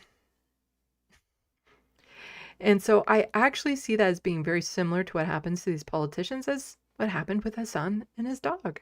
Because apparently his dog was in the background and yelped when it was coming off of its bed. Probably caught its nail or something. In fact, it did. So Taylor Lorenz did a very good video about this. The Surfs covered it. So you can watch it through the Surfs if you want, or you can watch it straight from her channel. And she was talking about Hassan's dog because the accusation was he had a shock collar on the dog. And that while sitting there, somehow the shock collar went off. Hassan showed the collar. There was a collar. Apparently it vibrates. It doesn't shock. And it wasn't even...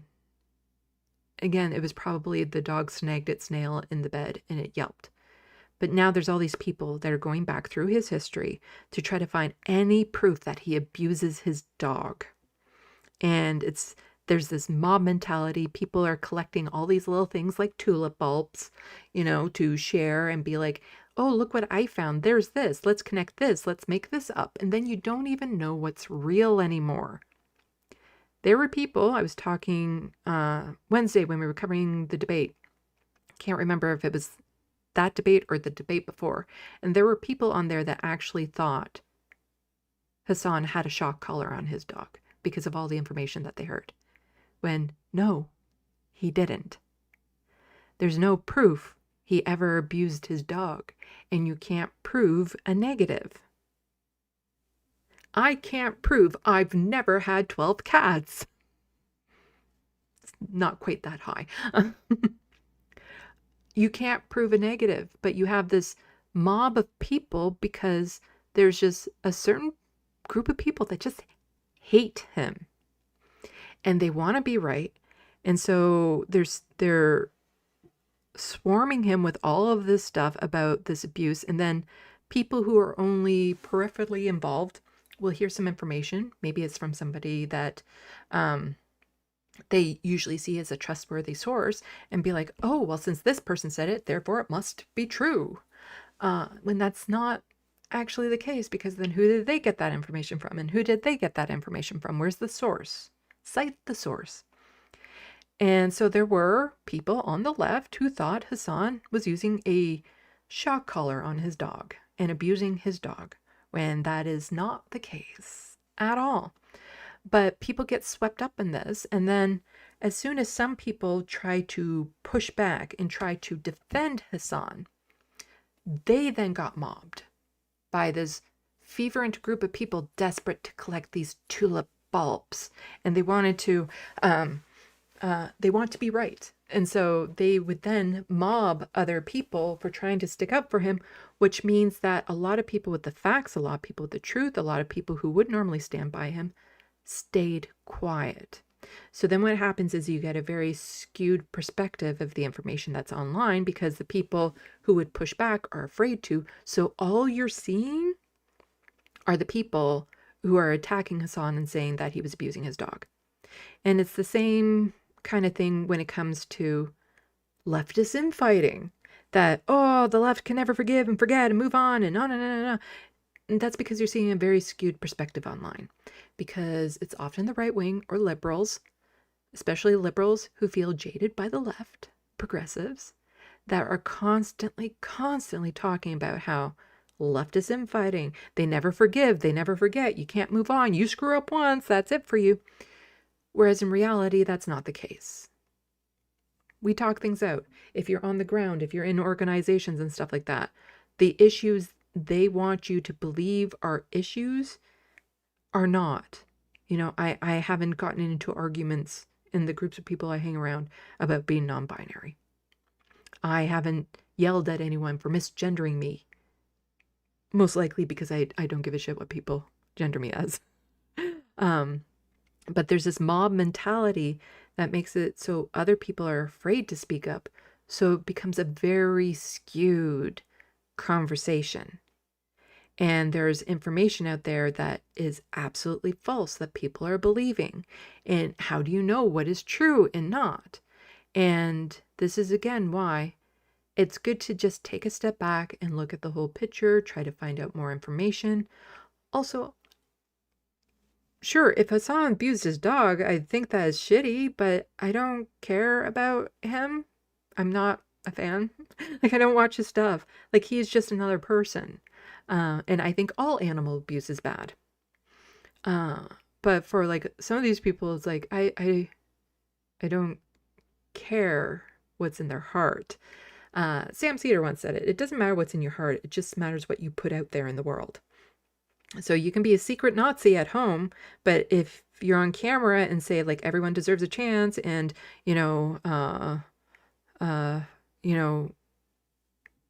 not be Nazi on screen, then that is better than somebody who has no hatred in their heart at all, but then comes on camera and says, well, you know, the Zionists have a good point here. You know, we need to both sides this.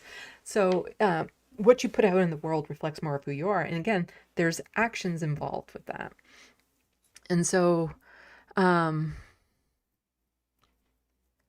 like, what are the things that show that you've grown? It's if you hold yourself accountable for what you did, you acknowledge it, you share your story, again, not to justify it, but to show other people, teach other people the signs, to look out for these sorts of things, to know, okay, maybe you've crossed the line here. It's to,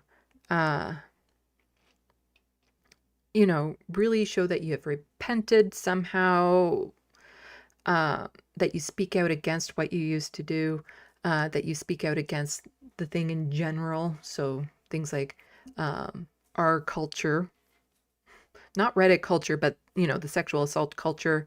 Do you speak out against that now? Do you support victims of that? Do you support organizations that support people? Like, what are the actions that you're doing now? And I think it's possible to show growth. I'd like to think that I've grown a lot since I was younger, since I was a teenager. And who I am and what I put out there in the world is something that benefits people and shows and helps people and prevents less harm. But it's hard to prove a negative. You know, I can't say for sure I've helped reduce harm in this world, but that is the goal, is I want to help reduce harm in this world. And so we have all of that, and those are the criterias. I do believe that you can have sincere apology videos, but you have to then also put into it, you know, explain why you did what it was without using it as a justification, just this is where I was, but then also explain the journey into understanding why it was wrong. And for a lot of those, I don't think you can just pop up on camera and do it in the moment. You need time to reflect. So that's kind of where I stand with a lot of that. And so next, we're going to have a test of these principles. And so I want to know in the SandBox if you get where I'm going with a lot of this, if you understand a lot of what I'm saying, that it is possible to be rehabilitated, that if you show growth, that it's possible to have a lot of misinformation about people. Hello, No Justice. We're being raided. You're getting near the end of my rambly stream. Talking about, is it possible to rehabilitate somebody who is bad? And I believe in that. I do believe that it is possible. So I've had a very rambly live stream for the past 2 hours that you can go back and watch. But I want to know from people,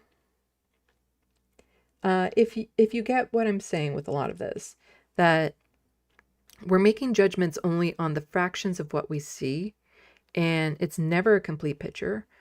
There's a lot about me that you guys don't know. I'm still a good person, though.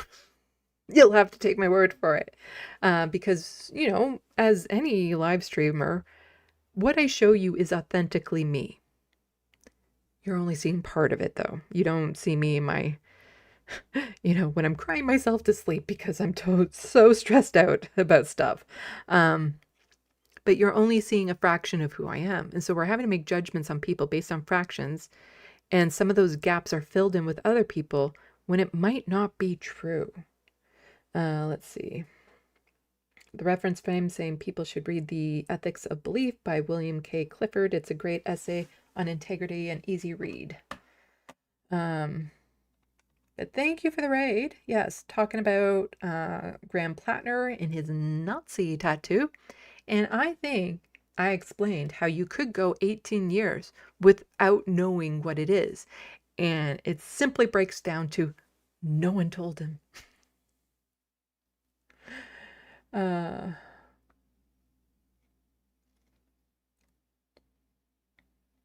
Let's see what people are saying.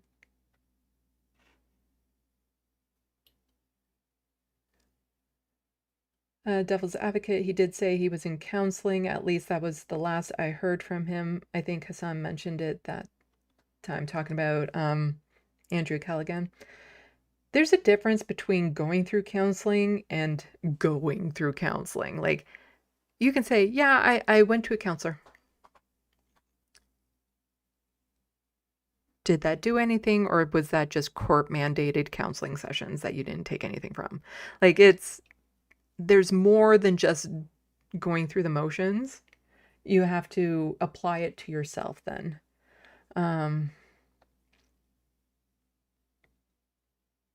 Let's see. But for people who are just raiding in, on Sunday, I will be doing a news live stream here on this channel, covering things like the East Wing of the White House being demolished, covering the commercial that the Doug Ford government released that I commented on at the time, which now has Donald Trump saying he's ending all ties, trade talks with Canada because of it. And most importantly to me, I'm going to be talking about Doug Ford threatening to remove all rent controls in the province and what that will do to people like me, and how bad that situation would be if he goes through with that. So those are the main things I'm going to be talking about on Sunday. But thank you so much. And also thank you to the person who got me a membership for No Justice channel. Really appreciate it. The Angry Ginger, I know more about prison tattoos than most. I tell people all the time that have prison symbolism and they had no idea. They just like the tattoo. The left needs to chill a bit. And I think there are a lot of people on the left who have chilled and don't see it as a big deal. But then if you go back in my live stream, you'll know. Just like I bought this fun fidgety necklace at a multicultural festival at a vending booth that had a whole bunch of kitschy jewelry, and I like to fidget and I like things that are shiny, and this is definitely fidgety and shiny, and oh look, even visually I can do this and see it. I had no fucking idea this was a Harry Potter toy, like the necklace from Harry Potter. If I did, I would have never gotten it, because luckily the money didn't go to J.K. Rowling. It went to the vendor. But I would have never bought anything that would indicate that I might be endorsing J.K. Rowling and her bigoted views. But I had no idea what it was. But lots of people do. The angry ginger. Dope necklace, either way. Yes, but I won't wear it in public because I don't want people to accidentally misinterpret it. But it was also talking about how candidates are like items on a menu, only you're not getting full ingredients. And sometimes other people have just handwritten in things that may or may not be true. And so you're making judgments based on what you see, not necessarily the whole thing. And that it could be that you find out that there's an ingredient in it that makes it a hard no. For me, it would be peppers because I'm allergic. So they could be great on everything else, but if they have peppers in them, then it's an absolute no. And just wait till it's time to order because something new might pop up on the menu. So now that I have gone through all of that, and some people are coming in at a very interesting time because, oh boy, this is going to be interesting. I want to see if we can apply everything I was just saying to another person online. So also, everything that I've been saying about these people is not an endorsement for or against them. Like, if you still want to watch all these leftist content creators, sure, do it. It's up to you if you're in an area that would vote for Graham, if you want to vote for him or not. What I've said is neither an endorsement nor a discouragement from that. I'm just laying out what I know, and it might be harder to even make that determination after everything I said. So, I've talked about how we're often given false information about people, that we believe things that aren't true because they were told to us from other people that we, have good faith about.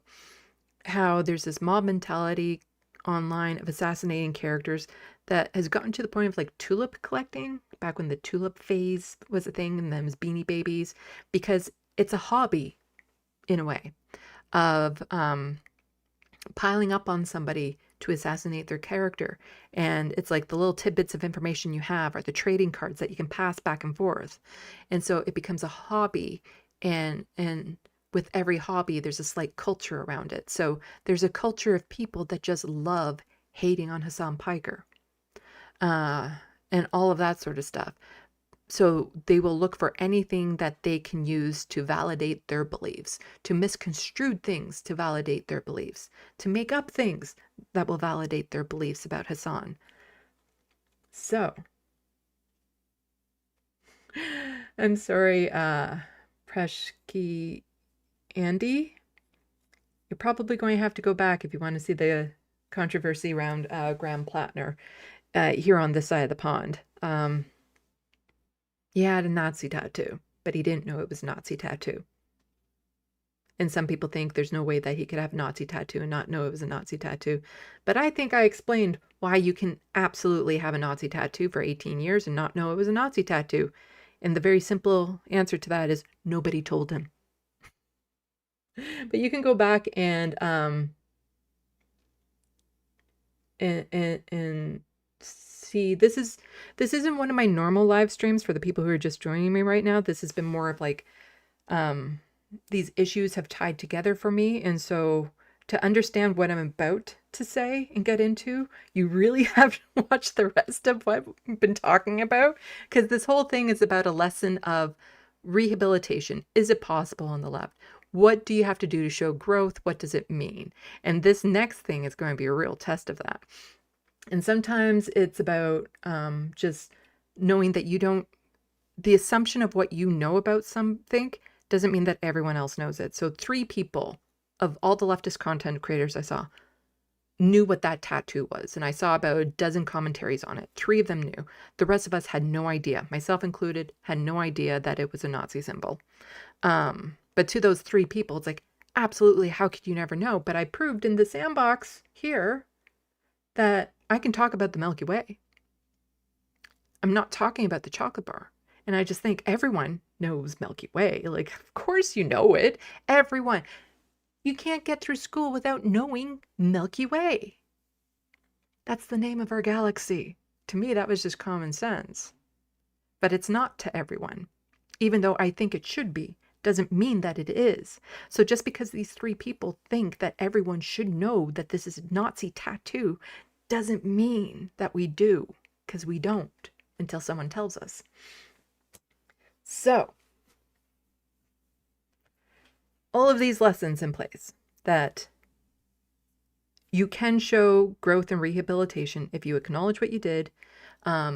You explain why you believed it, but it's not a justification. It's just an explanation so that you can understand why you did it and then help other people to not do those things.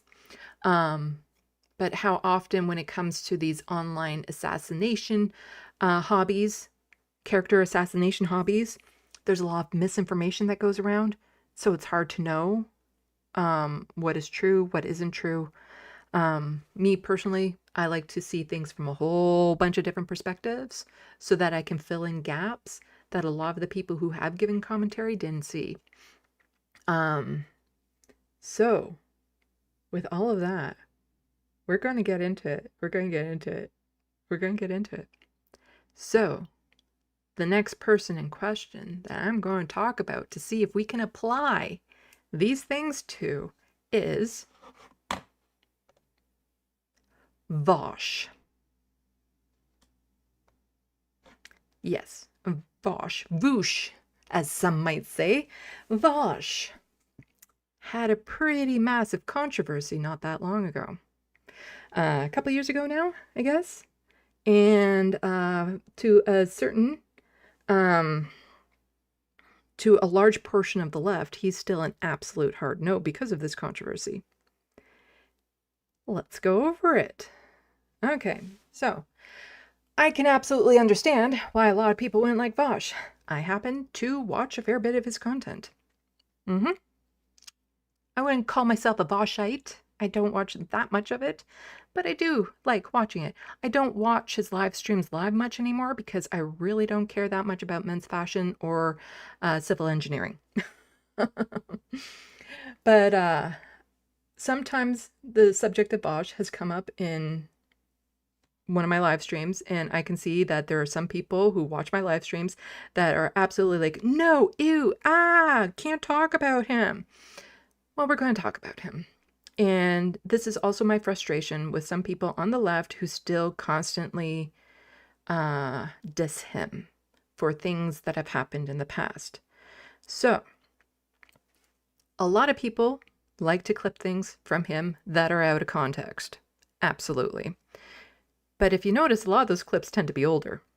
And they get rehashed and reused over and over again. Kind of like that little anecdote I had about my sisters and how they would use how I once said something out of anger against me over and over again. Years went by and they were still using that against me when I said out of anger that I hate my grandpa. And they said, well, you either do what we tell you to or else we're going to tell him this. And they would use it to blackmail me. So with Vaush, we have to go way back. So he used to be a Destiny fan, and unfortunately, that was probably a pretty shitty way to learn online culture. You see, for me, I stayed away from online culture for a long time when it came to like social medias and stuff. Like I only got on Twitter 5 years ago. I only had Facebook for a couple years before that because I tried to get involved in politics and I figured I should get one. But I stayed away from social medias and stuff, partly because I knew my sarcastic humor does not translate. Also, I can't spell. Not at all. I am a horrible, horrible speller. So if I were to try to communicate with people, I'd be called stupid a lot because I can't spell. Also, I would have to dumb down a lot of my sentences so much just to make sure that I could spell all the words in it, that it wasn't communicating properly who I was or what I was thinking. I'm really, really bad at spelling. It's a dyslexic, autistic thing. Deal with it. So I stayed away from online culture, which meant that I got to watch a lot of people make mistakes that I would have made and then see like, oh, okay. And so an example that I used earlier for the people who are joining me now is there was an example of a woman who was traveling back to the UK from South Africa who made the joke of, I'm just leaving now. I hope I don't have AIDS. I'm a white girl, so no. And by the time her plane landed back in the UK, her life was over because of that joke that she made to a private group. And I say that because that is the type of joke that I would make. And the context behind that would have been, I am poking fun at the people who believe it, like the white people who would actually believe that sort of thing. I'm mocking them. And that's where that type of joke would come from. I don't make those types of jokes now because I could get in a lot of trouble for it. And you would have to know me and know my head to know what was going on behind that. So I stayed away from a lot of online culture and saw a lot of other people make the mistakes I would have made ahead of time. So Vosh gets online. He didn't have that. He got on pretty young and dumb, and was part of Destiny's debate bro culture and stuff like that. And he got interested and started online. He used some very unfortunate analogies and things. Also, something that people loved to drudge up about him was he had sexually harassed someone, one of his fans. And what I was talking about before, about what do we need to do to show growth? You need to acknowledge what you did. You need to explain what was like, what led to that. It's not justification, but be able to understand what led to it. And then you need to be able to communicate it in such a way to prevent it from happening. So to educate other people to make sure that they don't make that same mistake. Vosh does that regularly. I've seen him talk to young DSA, do like video calls with them and stuff where he would get asked bunches of questions and this would be brought up. And every time it is brought up in good faith, he acknowledges what he did. He knows that what he did was wrong. He explains what was going through his head at the time. And he has used that experience to educate other young men and boys to not do the same thing, to understand that this type of behavior is not appropriate. It's not acceptable. Vosh has done that over and over and over again. And I know this because I watch a fair bit of his content. But if you don't watch any of his content and you just get these little tidbits of information here and there, you wouldn't necessarily know that. I have seen him talk over and over again, like repeatedly, currently, probably in his last live stream, trying to encourage young men in particular to get out there and touch grass, to join, to become a volunteer, to join the DSA, to go out in real life and meet people. He's tried to teach them social skills when it comes to approaching women. And he does this and he uses his experiences because he knows what doesn't work. He knows where he screwed up and he's trying to teach people to be healthy about relationships. And this is something he does regularly, even now. Now, of course, devil's advocate, yes, Andy, that woman was a canary in the coal mine of culture, but also she just quickly got in their job, thus proving cancel culture doesn't affect the rich. No, she didn't. Devil's advocate. I was watching a TED Talk about somebody who went to interview her 2 years after the fact, and her life was, she had not recovered from it. She hadn't. So, now let's get to the really big controversy about Vosh. So, you had the fact that he had sexually harassed somebody, which he acknowledges, and he understands why he did it. He won't do it again. And he teaches people to not do that sort of behavior. Also, there are certain comments that are constantly clipped out of context about him. Whereas if you go back and watch the full context of these clips, usually the clip that's being shown is the polar opposite of what he was saying. There was a clip of Owen Jones recently that went out about like, all these killings that happened in Gaza the year before October 7th, doesn't that justify what Hamas did? But then it gets cut off there when he is purposely saying, no, it wouldn't. And you would understand that when it comes to that. But for some reason, you keep on using what Hamas did on October 7th to justify all the horrors that are going on in Gaza. And so for some of the comments that Vosh was saying, especially around underage girls, he was actually saying the polar opposite of what the clip represents. And if you watch the whole thing, you get it. And he used an analogy when he was young and edgy to try to emphasize his point that he realizes now was a really big ass mistake. And he gets it. He gets it. But I have seen him time and time again, unprompted, talk about how the age of consent should probably be raised. That anything underage is wrong and bad, and there's no justification for it. I've seen him talk about that over and over again. And now we're going to get to those cartoons. The cartoons. So, a couple years ago, he went to save something to a folder, and it opened up a folder on his desktop that was being shown to the live stream. And in it was some pictures of pornography. So he had to immediately cancel, shut down the live stream, put it to private, and snip that out because, it goes against the terms of services.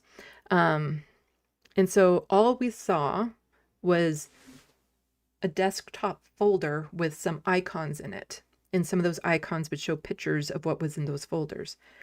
Not very clear information. And a couple of them had stuff that was porn. Some of them was cartoon in nature. Now, some people were saying, it depends on who you hear it from, but some people were saying it was child material that he had in there. Some people are saying that it was lolicon that he had in there. Absolutely.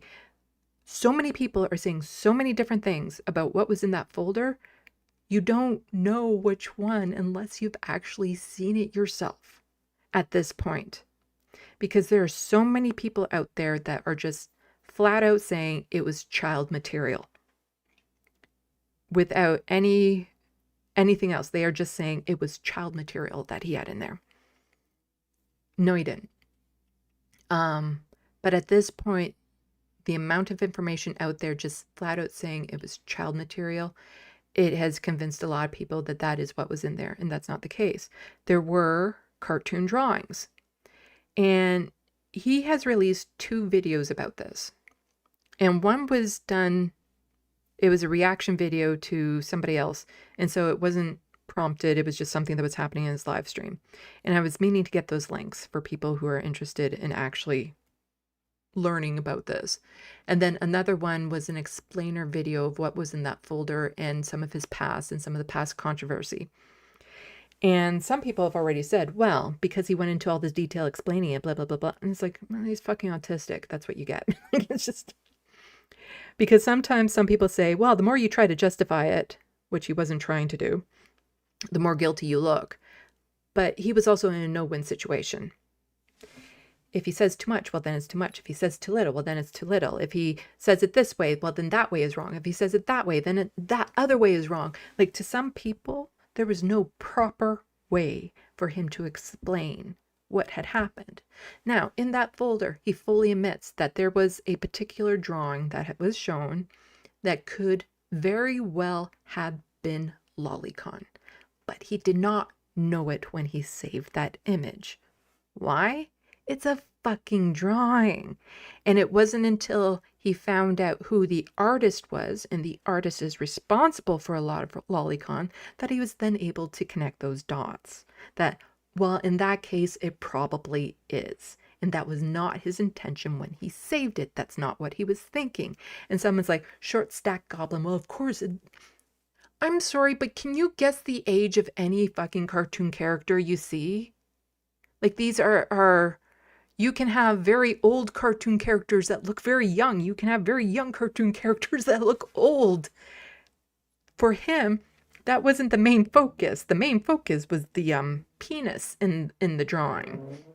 But you can't necessarily know the intentions behind the drawing. But then when you find out who the artist is, you can probably be like, oh, no, that's probably what it was. Oh, shit. It's the same as the fucking Nazi tattoo. He didn't know. He didn't know. But then as soon as it was pointed out to him and he saw the reference, it's like, oh, that is definitely a Nazi tattoo. Talking about Graham Platner and his Nazi tattoo. Now, is it possible that when he saw the picture that he saved to his folder, that he didn't even really notice that that cartoon image might have been of an underage girl? Yes. And I'm speaking as somebody who is autistic. I'm not saying that he is the same type of autistic as I am, but he is autistic himself. And I know personally, I can be so focused on something in an image that I don't notice something else. I almost gave my boss a card that had a whole bunch of hearts on it in the middle and basically said, I love you. Because I was focused on these outer details that resonated with me and made me think of him. And I didn't even see those hearts until I was at the checkout. And I almost gave my boss that card because I was so focused on these other parts. Just like I can be focused on other images where I don't even notice other aspects of it. I can see things and I hyper-focus on certain things, or I interpret things differently. And that's just the way my brain works. So it's entirely possible that he was just seeing other things in that particular image that other people would see the image and immediately see the whole thing. He would see it and see only part of it. And I don't know his autism per se, so I can't say. I just know for me personally, that's a thing. That's a thing. And I have seen him before that talk about lolicon being bad. Like he doesn't, he thinks it's bad. Like it's not, it was a very stupid, silly mistake. But that's part of the reason why a lot of people don't like acknowledging these mistakes. Like Graham Platner didn't like to have to acknowledge the tattoo he had on himself for 18 years was a Nazi symbol. It's embarrassing to admit you did not know, you did not see. Yeah, you did not see. Just like I looked at this and I saw a fun fidgety toy. I did not see something that is representative of one of the worst transphobes in the world. But other people who know that symbol would absolutely be like, what the fuck you getting Harry Potter stuff for? So since I watch a lot of content of Vosh, I have seen a lot of unprompted experiences of him trying to talk to young men, to get them to have healthy relationships, to get them to go out, to not harass women. He has spoken against lolicon. He has spoken against, PDF files and underage and relationships with underage, children. He has even said that there's probably a need to raise the age of consent. He has talked about issues of consent. He has talked about all of these things, but it's easy to believe all of this narrative you're hearing around about him because he is kind of a prick. He is kind of an asshole at times. His humor is very crass, the type of humor that I kind of have that I don't use publicly. It's very sarcastic. It's very dry. I have that same type of humor. Hence the joke I would have made a long time ago of what that woman made on that plane. But again, that is me mocking the people that would believe that sort of nonsense. So I get Vosh's humor. So I can watch it and get it. But he is absolutely full of himself. He does absolutely believe he's right on everything that he talks about. And to a lot of people, that is very off-putting. But look at the policies that he espouses. Look at his actions. And that is something that I've talked about before, how important the actions are. Do not judge a person on what they say or think, only judge a person on what they do. And do you know what he has done?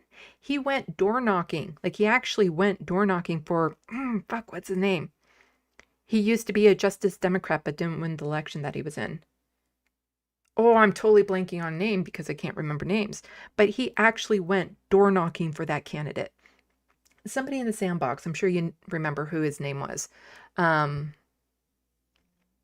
He encourages people to get involved with the DSA, the young DSA. He encourages people to go out and go door knocking. He does the actions. He follows through with it. He has, interviews with Ryan Grimm.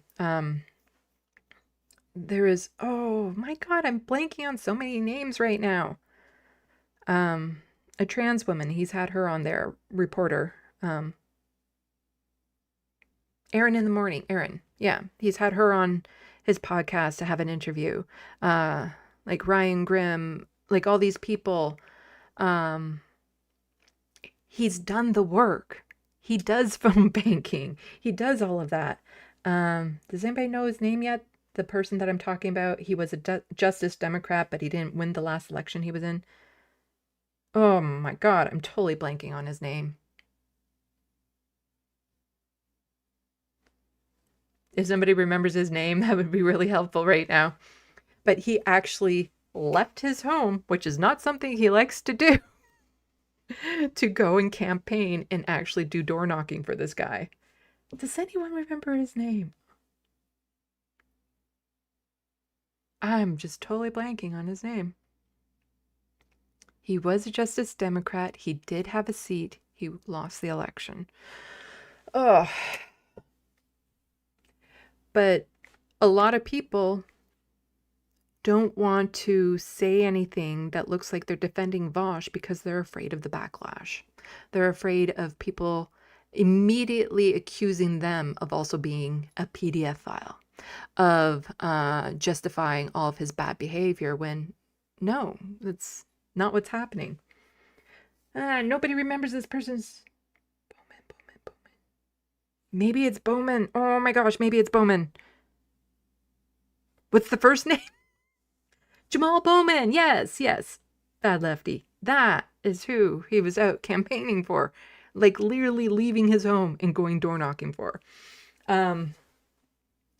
But a lot of people are afraid to even acknowledge that they watch his content because they're afraid of the backlash that they'll get from other people that are just like, ew, Vosh, no, he's into goblins and all this sort of stuff.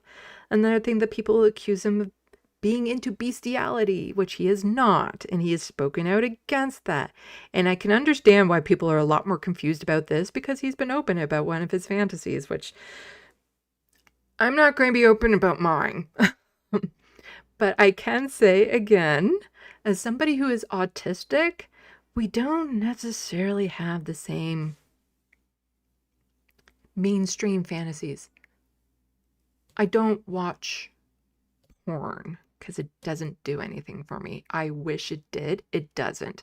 It simply does not, because I have too many issues with sounds and fluids, for one thing.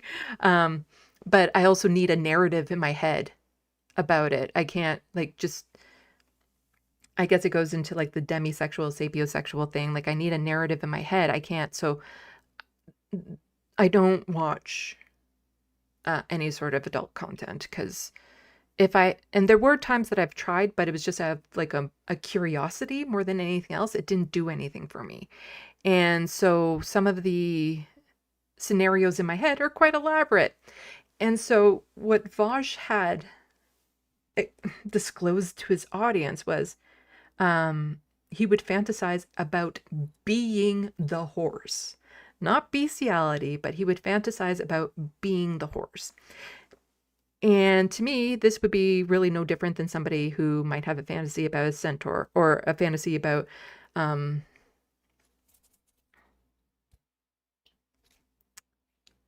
purple alien from Avengers. My God, I can't remember names right now. And I've seen the Avenger movies a billion times. Thanos. or other kind of like alien creatures or tentacles or something of that sort. And to me, it falls into this category of unusual but harmless. And it's absolutely harmless to have a fantasy like that because it will never be real. Because he will never be that horse. So sometimes you can have very unusual fantasies. So what? Because it will never be real. And he knows this. It's just something in the back of his head. So he doesn't actually agree with bestiality. He's actually spoken out against it. And this is just a weird fantasy, just like some of the things that go on in my head are not normal. I wouldn't want to say not normal, are not common. Bad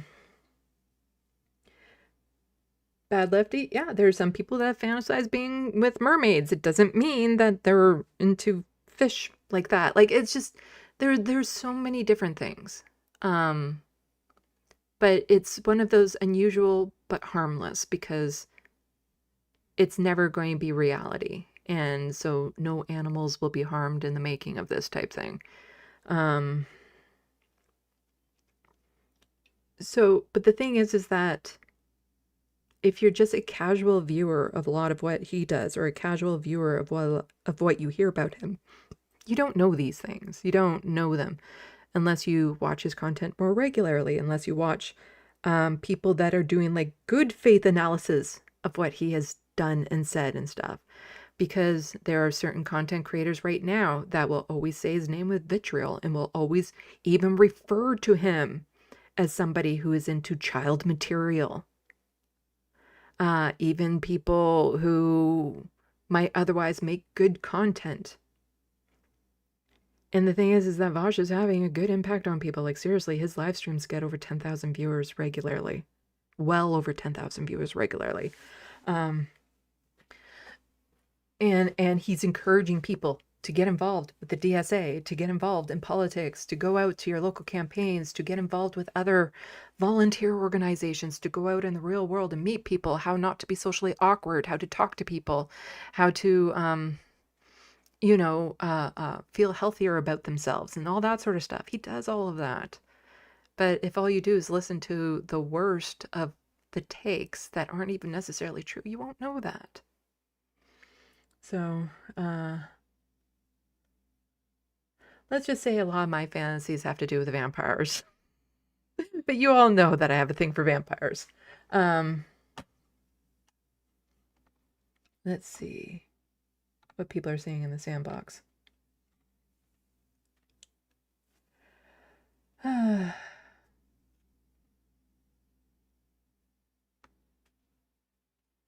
The angry ginger, you're a G for being willing to talk about this, whether I agree with you or not. Also saying the left needs to learn to speak to young men. I can appreciate that. Oh, they do. And Bosch does a really good job of that. It's something I would like to do a bit more of, but I'm still too feminine for young men to take seriously when it comes to talking about this sort of thing.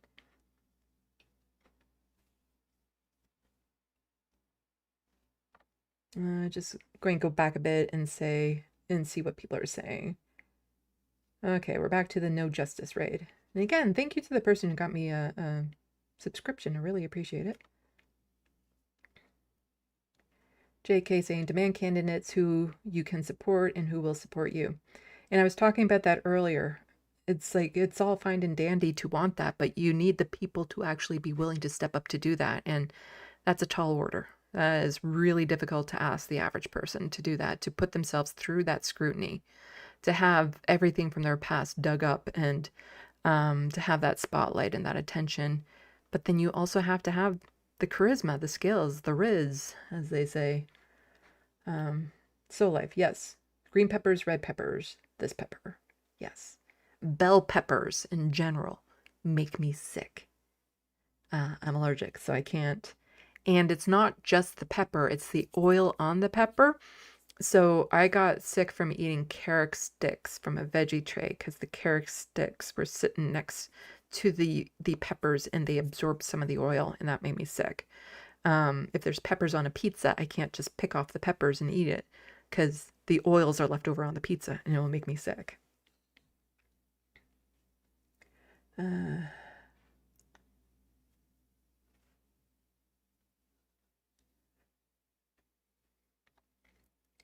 Yeah, so talked about the Nazi tattoo, and I also explained how it's very easy to go 18 years without ever knowing because of all three of the people who knew who it was. It's like, he would have had to know over that. Somebody would have told him. Why? Why would anyone tell him? Because first of all, they would have to see him without his shirt on. So we're talking friends and family or people, strangers on a beach. And friends and family probably don't bat an eye at it because they also don't know it's a Nazi tattoo. Strangers on a beach, if they know it's a Nazi tattoo, and they're against it, they're not about to then approach him and be like, hey, what's up with the Nazi tattoo? Especially somebody with a frame like his is a bit intimidating. But if they recognize it as a Nazi tattoo and they also have a Nazi tattoo, they're not going to walk up to him on the beach and be like, hello, fellow Nazi. Nice, lovely day under the sun, isn't it? Ha ha ha. Like, those aren't normal interactions to have. And I'm saying that as somebody who's autistic and has had some very awkward interactions with people, I can say that it wouldn't be a normal interaction to have. So how would he know? Because it's not like everyone he's encountered over the past 18 years has seen him without a shirt on. I'm sure there's people who were involved with his campaign that would have said that. But how many of them saw him without his shirt on? I would hope none.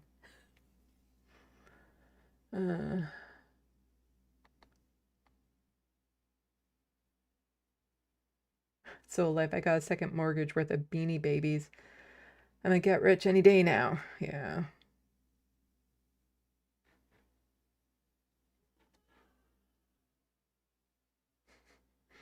Yes, the tulip craze was a long time ago. Beanie Babies were more recent.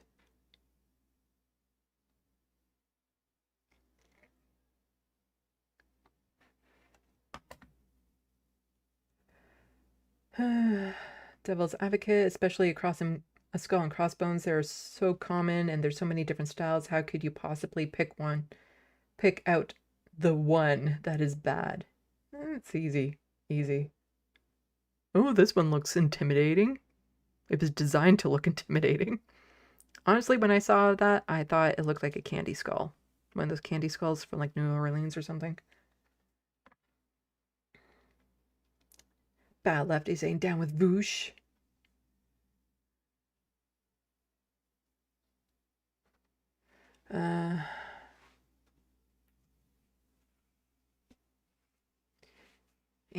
Angry Ginger saying if you haven't seen Game Theory, look into it and specifically tit for tat strategy. Yeah, I'm not familiar with it.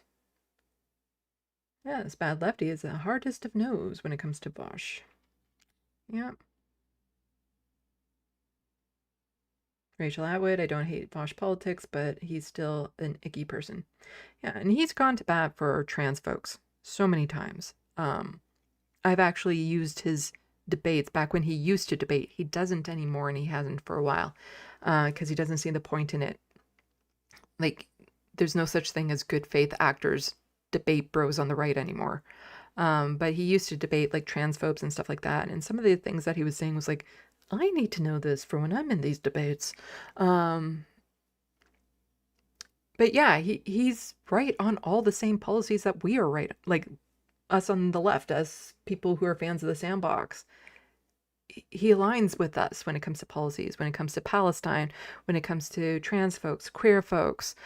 He aligns with pretty much everything we say. It's just, yeah, he can be kind of an asshole.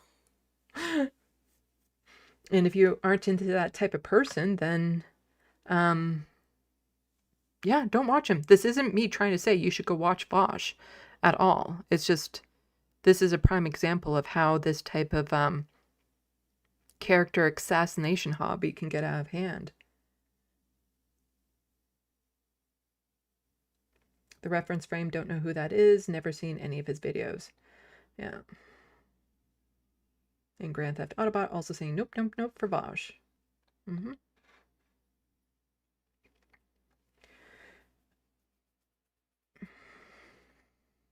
Devil's Advocate, I don't like Vosh because he beefed with FD Signifier, and I like FD Signifier more.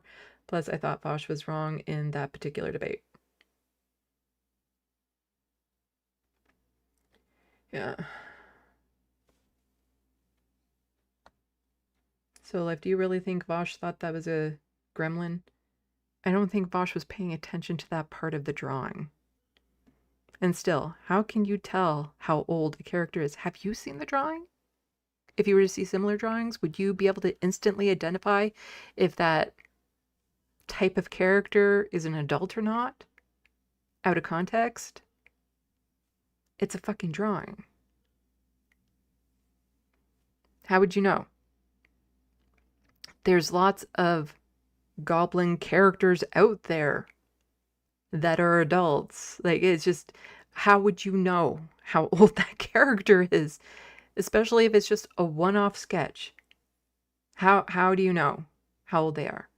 People are still mind blown when they find out a lot of the Disney princesses were underage.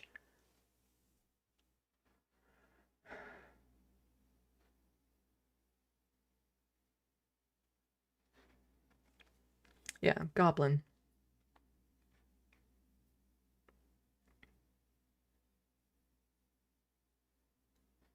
JK, are streamers overestimating the relevance of streamers? Yep. Some do, some don't.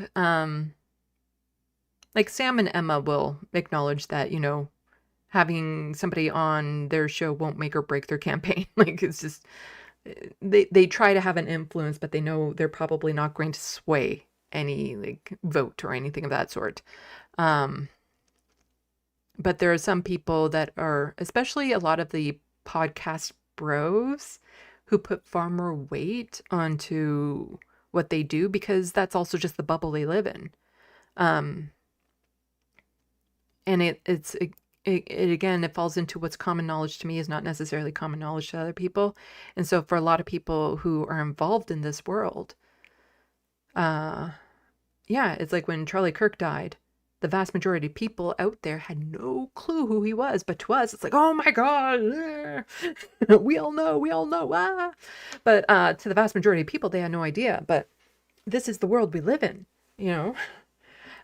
So a lot of people tend to think that this is it, you know?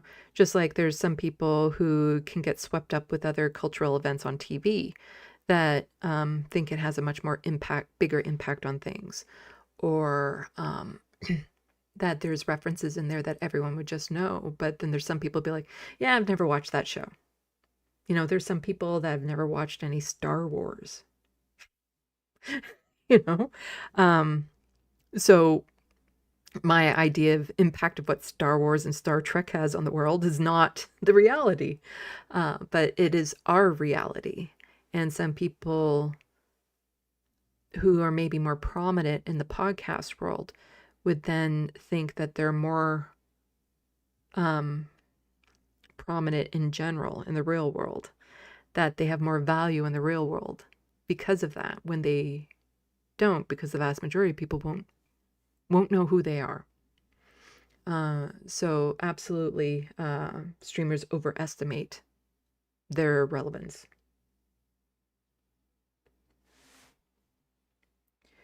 Angry Ginger, there is no such thing as a perfect person. Path to redemption should be offered. Absolutely. Soul Life, it only looks like a kid, but is really 800 years old, 8,000 years old. It's not what he said, though. You can go back and watch his videos on it. It was a drawing of a goblin-type character. I haven't seen the drawings, but I know what goblin characters look like. And some features to some people would come across as childlike, but other people might see them and they see different aspects of it, and they don't come across as childlike. It's just, sometimes it's your own interpretations and what you're seeing. What I do know is that Vosh has spoken out against Callaghan before that incident happened. Like here, do you know how old this doggy is? Do you know how old this doggy is? This is my work in progress right now. Still about 4 hours away from being done. Can you look at this and tell me how old this dog is? There are some people who know dogs that could probably give a good estimate, but do you know?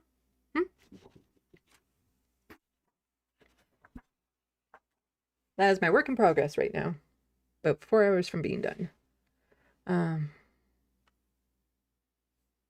the thing about our media is, yeah, there's lots of adult characters that look youthful or childlike, which is a big societal problem. Like that AI woman right now that they're trying to make into an actress who has very youthful face to her, which is, again, I don't know what it is with men and not wanting to actually date people their own age.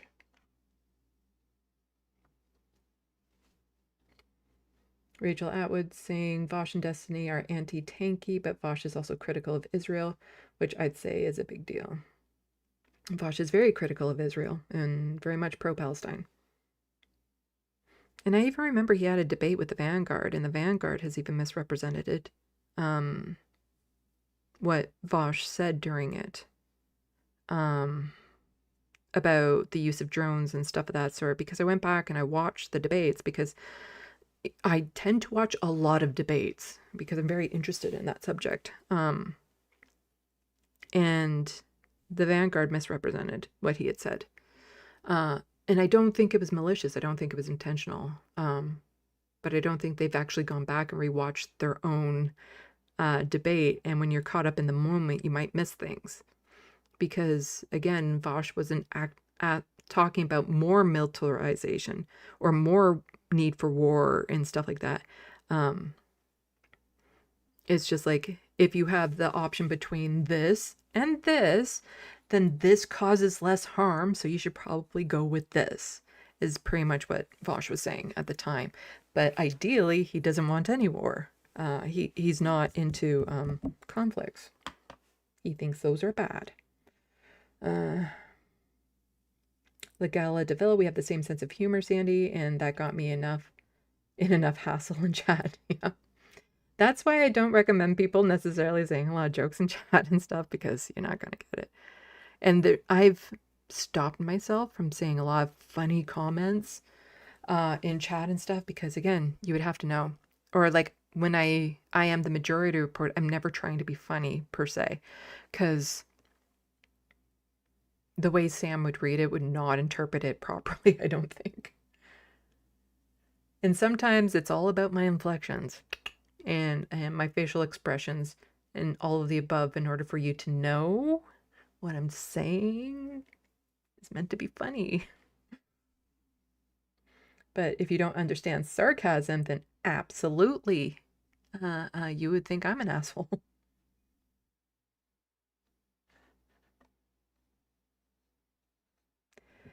Bad Lefty, being into kids and horses is a deal breaker for me. It would be for me too. Bosch is not into either.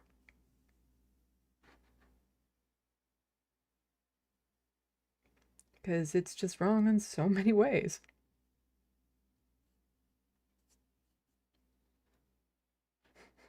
Rachel Atwood, is Sandy a secret edgelord? Have you seen my tattoo?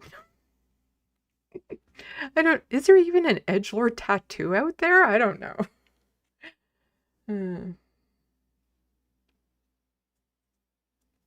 The reference frame, Sandy, you know what I didn't see people discuss with Platner, his actual platform. Maybe you could include that in a future video.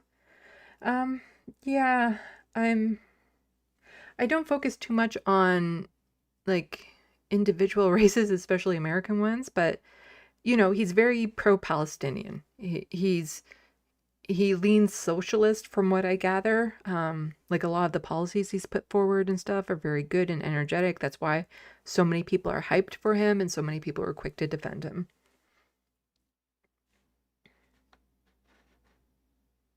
So Life, a Horse Banging a Goblin. Yeah, cartoon.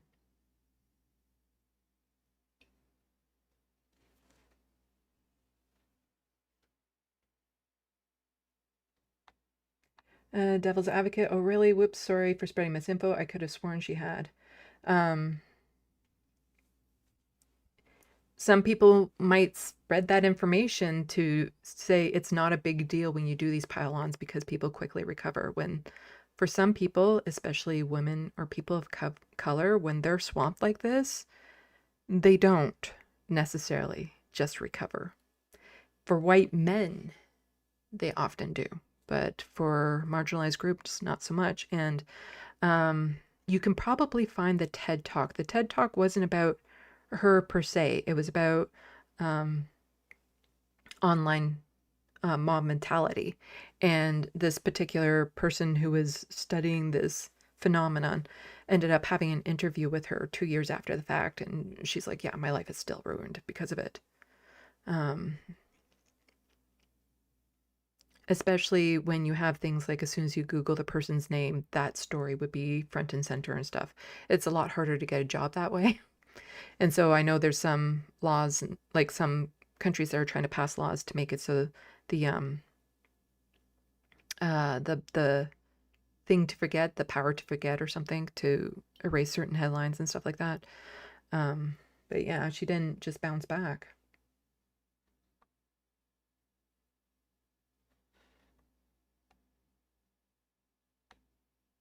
Rachel Atwood, a lot of Ukrainians still like Destiny because since he fundraises a lot for them, I keep saying they need better online allies. Yeah, no, I've heard enough about Destiny that I'm like, I will never interact with him. Because it's all about acknowledging what you did, holding yourself accountable, understanding why you got there, blah, blah, blah. And he's done none of that from the things that I've heard about him.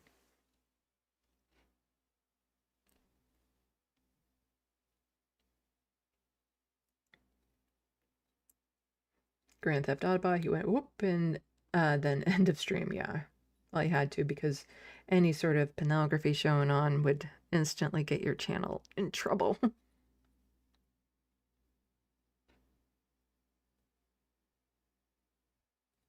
The Wild West, if someone continues to make bank, are they really canceled? No, they're not.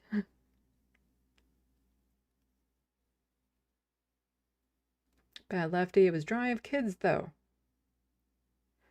It was a drawing that, unless you knew who the artist was, you wouldn't necessarily connect those dots. Have you seen the drawing, or are you just going by what other people have told you the drawing is? It was a goblin-type character, but then once you knew who the artist was, then yes, you could connect the dots that was probably intentionally supposed to be an underage character.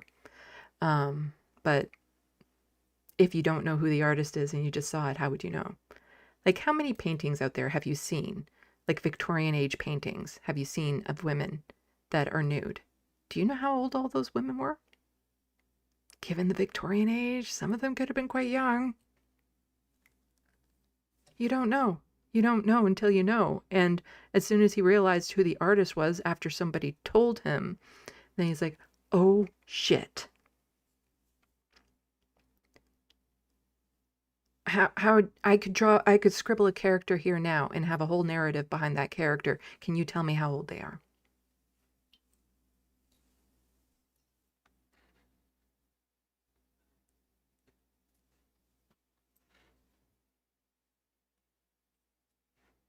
Grand Theft Autobot, how old is Sailor Moon?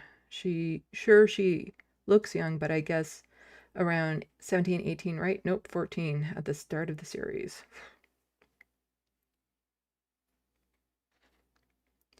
And it's just, yeah, there's cultural differences in how cartoons are drawn. There's style differences depending on the genres that you're drawing, of how characters will look this way, that way. Women are often always drawn to look younger than what their character actually is, because men are pervs. Let's see.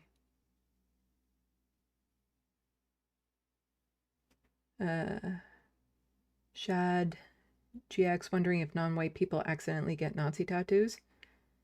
Well, if not everyone in his band of Marine men were white, then I would say yes. It's, if you didn't know, you didn't know.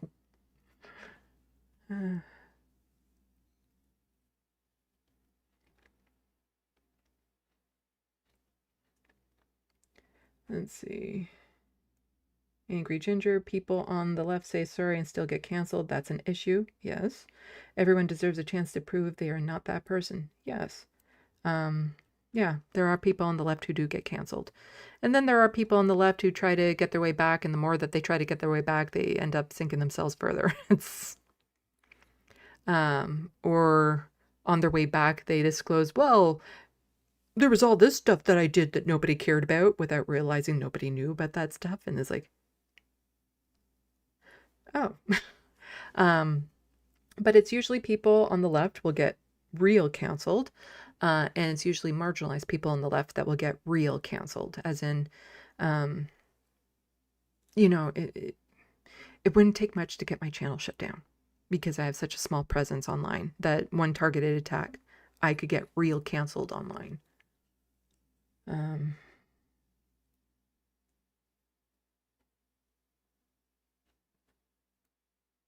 JK, did you know that at one stage the US were considering entering World War II on the side of the Nazis?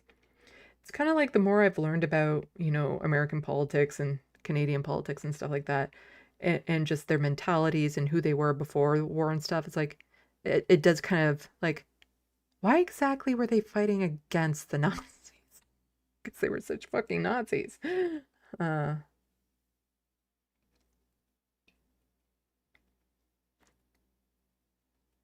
So Life She Ruined Harry, for me, just see a bunch of isms now talking about Harry Potter and J.K. Rowling. Yeah. No, I know a lot of people that grew up on that, and just, what do you do now that you know that? It's, yeah. Angry Ginger, good on you for speaking up. Whether or not he ends up being who people believe he is, he deserves the right to prove he is not. Yeah, like, I'm not trying to say anyone should go watch Vosh. Watch him if you like, don't if you don't. Like, he's not everyone's cup of tea, but he's a lot of people's cup of tea, because he gets well over 10,000 people watching on YouTube alone. Because he also has his own website that he streams to with its own chat. So when you hear him reading chat, he's not reading YouTube chat. He's reading the chat of the people who are watching on his website. I should know. I got him to say my name once. Well, left of the box anyway. So he doesn't respond to YouTube chat. He only responds to his VVG chat or whatever.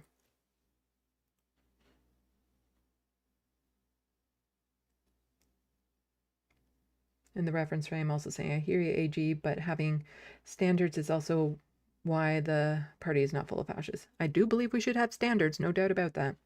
Kind of like those peppers, you know, there are some things that are just a hard no. And if Graham Platner was taking APAC money or something like that, then I think, you know, those standards, yeah, he'd come up against easily.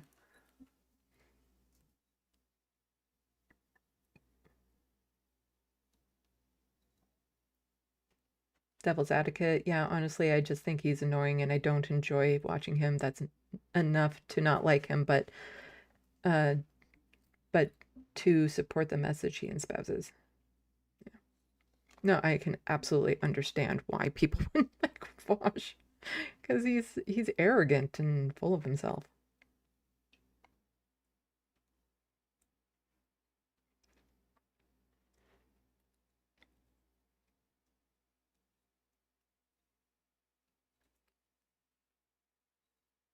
Devil's Advocate, and when it comes to elections, literally harm reduction, Fetterman was the better option than Dr. Oz at the time, but now he can go F himself. Yeah, a lot of people actually think that brain damage was a real thing with him after his stroke.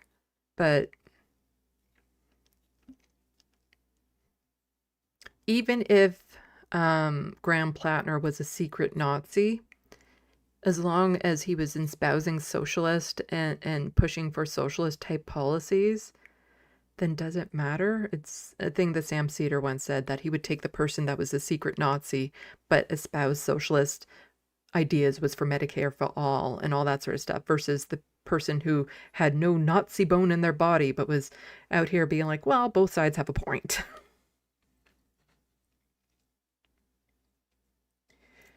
I jumped. Where was I? Where was I?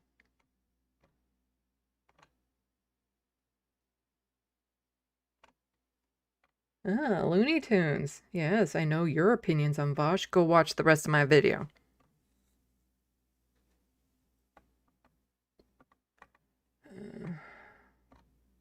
Oh, wow. I'm really behind in the SandBox.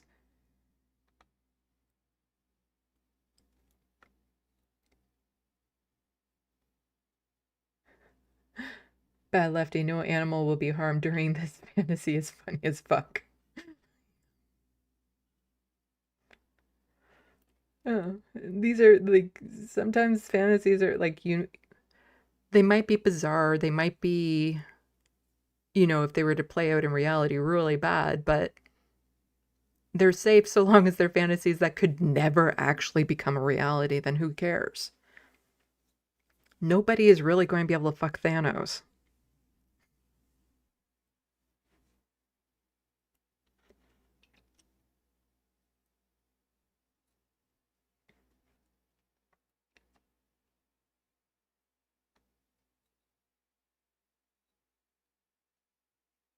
The silly call me Ricky. Welcome to the SandBox. Purity tests are for winners. The left doesn't have the luxury to discard good messengers due to body art. I don't think Graham is going to be kicked out of this. I don't think in the long run this is going to have a huge impact on him. The biggest thing would be if somebody else enters the race who has his level of charisma, who has the same policy values, but doesn't have any sort of skeletons like that. Then this might have an impact on him. But, you know, minus that, I don't think this will actually have a big impact on him. And I think the way he's dealing with it is actually getting more people behind him.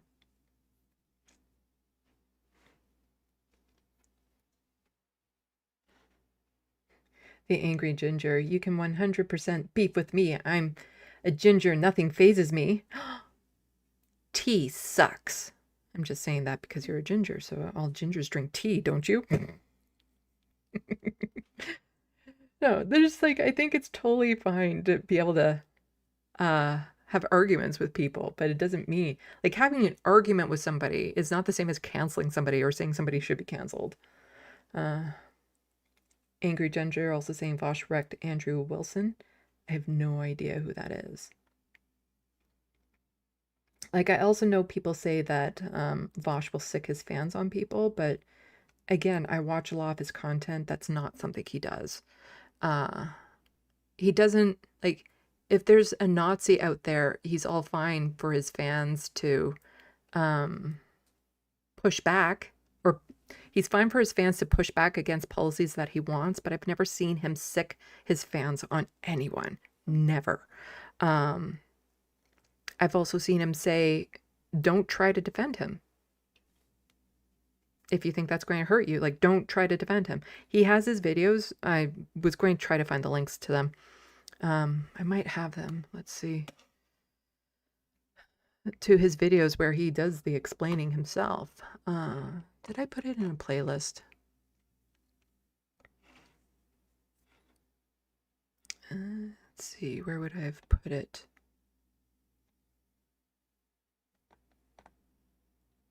I have so many playlists.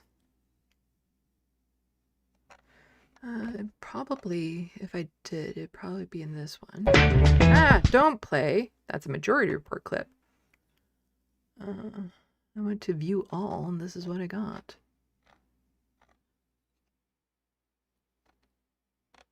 Yeah, I have a list called Politics, a playlist. It's private, because some things I like to just go revisit. Sometimes they're debates. Or sometimes it's like, I think this might be valuable in the future.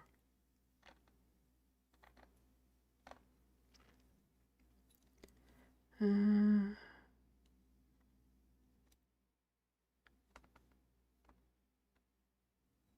it's not there. Not that I'm seeing, anyway. I actually had a majority report clip on here that I had saved that has come in handy for my TYT video that I'm doing. What if I control F it?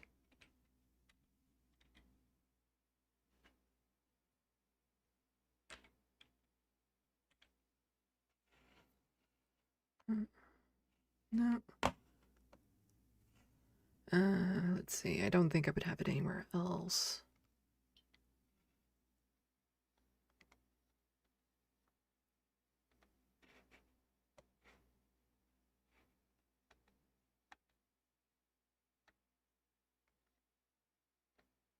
News, bites, small things among.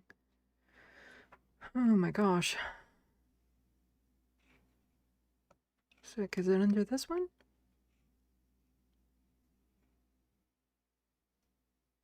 No. It makes sense if it was under that one, but yeah, I don't know. I could probably search them and find them. But yeah, back to the SandBox. Watching me look at my screen is not that entertaining, although I'm not really doing much of a here's some information right now. Rachel Atwood debating bros is a waste of time. Yeah. No, he used to have really good debates, but that was back when some people on the right in particular were actually being more sincere, but he doesn't do that anymore. Because he just doesn't see the point.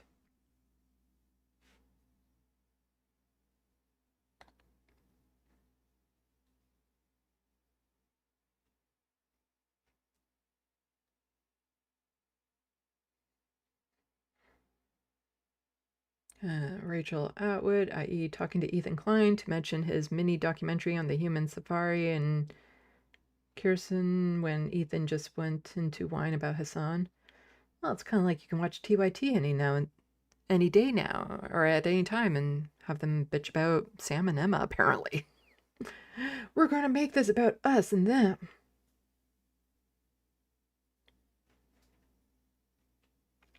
The silly call me Ricky. I have a hard time with safe civilians.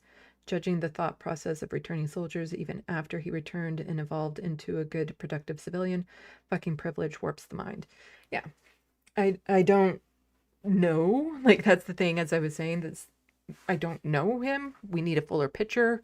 Brian on the Majority Report tends to have a lot of sympathy for him because he has a bit of a military background and can explain things. But, you know, I don't know the process of why he went into it, why not. It's just, it's a flag for me to go back voluntarily. But, yeah, I want, especially like returning vets and stuff, to get all the care and stuff that they need to make sure that they're healthy after what they witnessed and what they went through. What time is it? Oh my gosh, it's already after 9.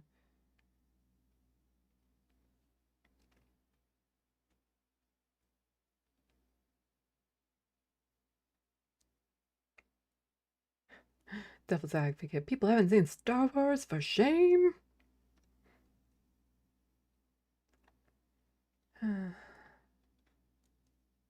Have a good night, Angry Ginger.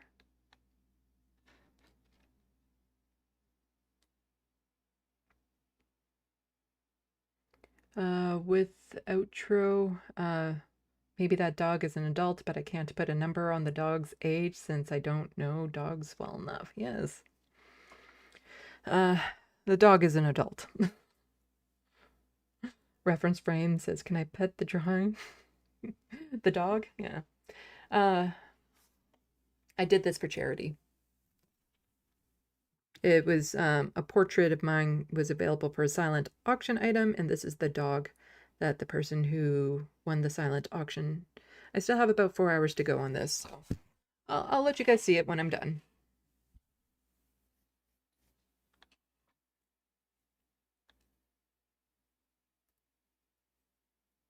With outro, I think it's kind of sad to Vosh stop doing debates, but luckily I found new streamers who debate. Jovan Bradley and Carbon do great jobs debating. Maybe debates are more of TikTok thing now. Yeah, there's also I haven't really seen him do debates, but there's a channel. Let's see. Rationality Rules that I've been getting into a lot recently. Who breaks down debates and fallacies and talks about them. Actually has a board game, and I'm not into board games, but I kind of want the board game just so I can learn these things more readily. And I know he can be very long-winded in what he does, but that's also helpful, like the repetition in breaking down these fallacies, explaining them. And because I hear straw man all the time, but then I have a hard time retaining what straw man means, or all these other terms that are used in debates, but I hear them and I kind of know what they mean, but then they kind of get a wash. But he does a really good job of reiterating what they mean and giving examples of what they mean, and just does a good job of breaking down debates. Although one of his recent videos, he was very kind to Anna Kasparian, so I was like,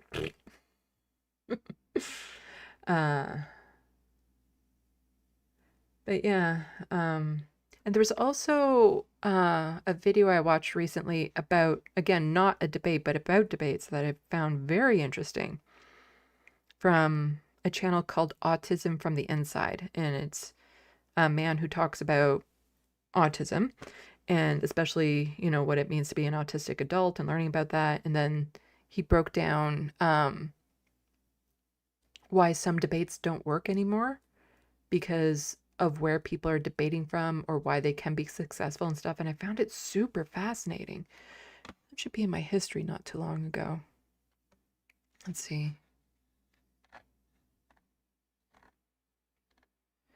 I say not too long ago, but I have an issue of like, I remember watching this video, but I can't remember if it's from 2 days ago or 2 weeks ago. And if it's from 2 weeks ago, it's going to take me a while to get there because I watch YouTube all the time. That's all I do. All my programs are on YouTube.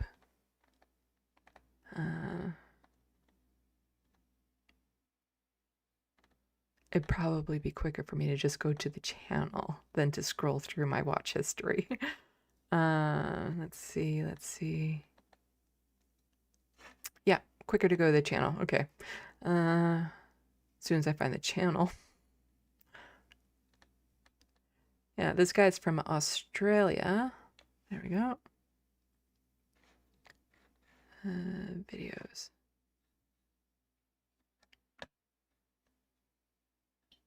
So yeah, he did a video called Don't Be Fooled, How to Understand Nonsense Arguments, Autism and Tylenol. So talking about like what Donald Trump is doing.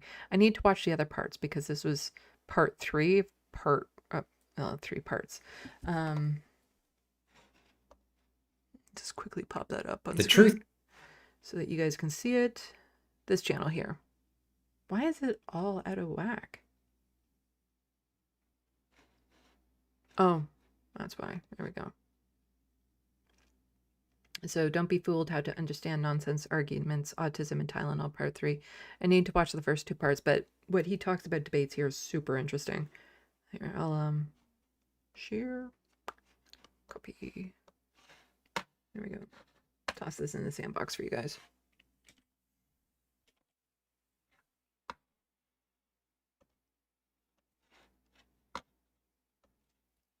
Oops. Yeah, there's my notes for today. Oops. Main shot. Oh no, you accidentally saw my desktop.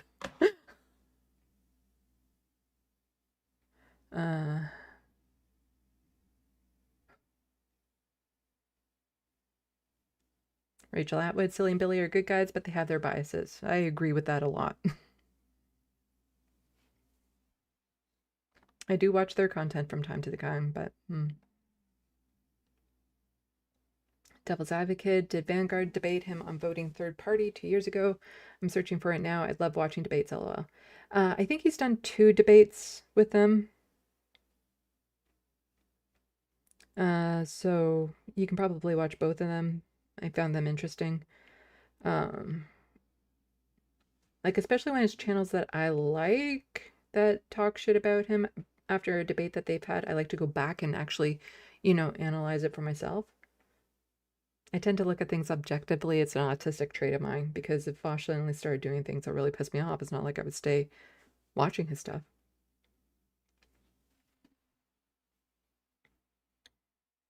Whitro, I think one of the reasons I watch Vosh less now is because I'd rather watch news coverage from other content creators like Majority Reporter or Bojack. Yeah.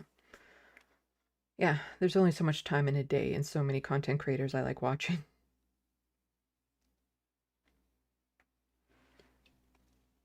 Yes, Looney Tunes, I know you're there.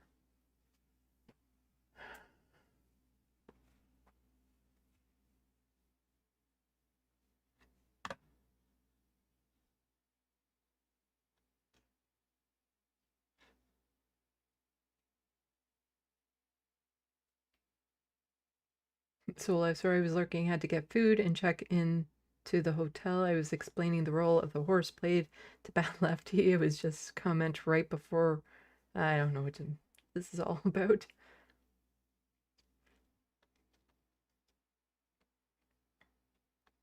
Let's see.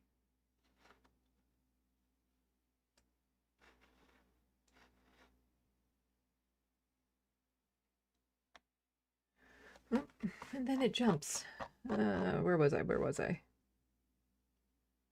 Oh, no, saw that. Okay, saw that. Sometimes when I get closer to the bottom of the sandbox, it just jumps to the bottom.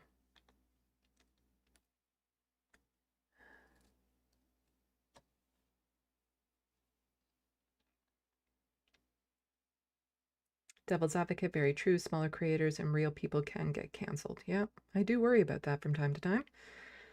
I tend to go in under the radar, though.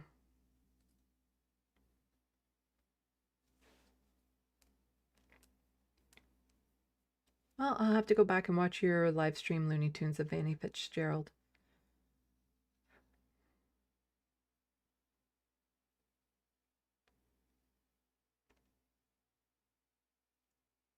Rachel Atwood, I'm helping out with a local congressional campaign for a candidate with a similar aesthetic to Platner. If he had that kind of tattoo porch judgment, it would be very awkward. Yeah. Yeah. But he gets cut a lot more slack because he's an attractive white guy.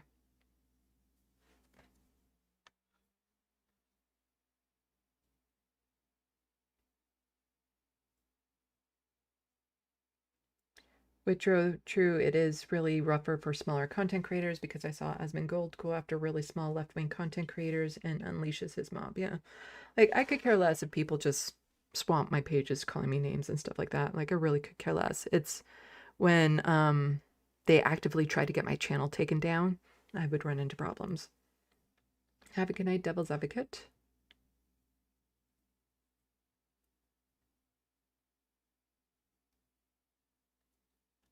Whitro, yeah, I guess. Time will tell if Graham Platner will be able to make up for his past mistakes. I think you did a good job explaining the process of growth and change earlier in the stream. Thank you.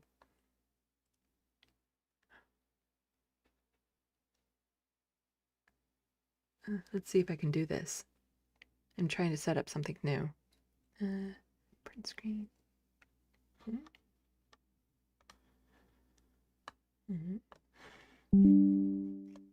You probably heard the doo-doo.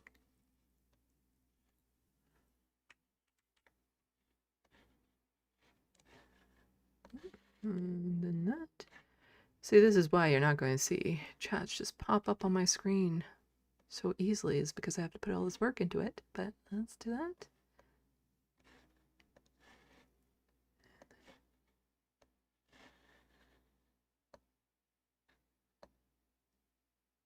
Thank you so much, Rachel, for the $2 super chat. Recommended your channel on Rachel G's live stream. I thank you. Really appreciate that. Oh, and I meant to get back to somebody who emailed me about, I think you connected me with them, about doing a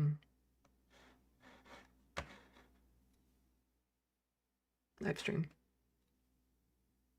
Oh, Rachel Gilmore. Yeah. I know who Rachel Gilmore is. Watch a lot of her stuff, promote a lot of her stuff on my channel.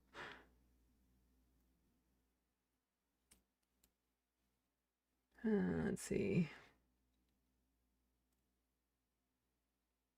Oh, she said she'd Google me. Cool. Whitrow, yeah, I think Mehdi Hassan going on Jubilee was a good example of why debating the right can be less useful. Now the right in the US has become more unhinged, for lack of a better term. Yeah, when the objective of, like, what is the objective of the debate? And there's just so many people that, yeah, I don't know. Especially on the right wing, they're not good faith debates. They're just not. And what use is, I don't want to have to, not just debate the topic, but also debate my humanity to people. Like, that's not up for debate as far as I'm concerned. I don't want to debate things that aren't up for debate.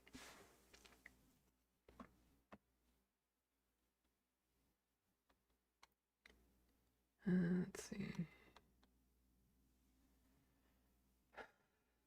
Grand Theft Autobot, I know rationality rules. Yeah. No, I just recently came across that channel.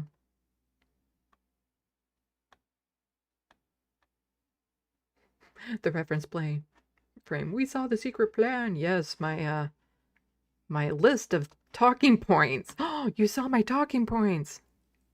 And that I spelt Hassan's name wrong.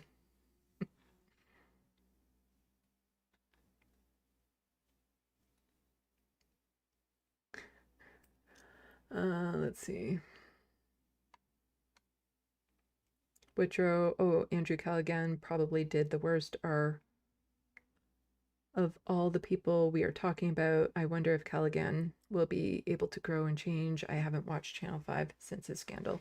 Yeah, no, I won't support him because I haven't seen any evidence of growth or change. I will watch your stream, Looney Tunes. Also, Soul Life, how did you become a mod for Zateo? Saw you on there the other day. That's like high-end modding there.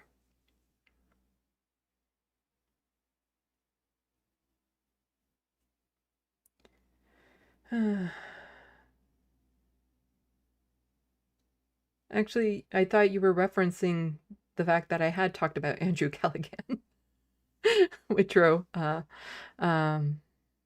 Because I did talk about Andrew Callaghan, so should go back and watch the stream then. I have watched a couple of your streams, Looney Tunes.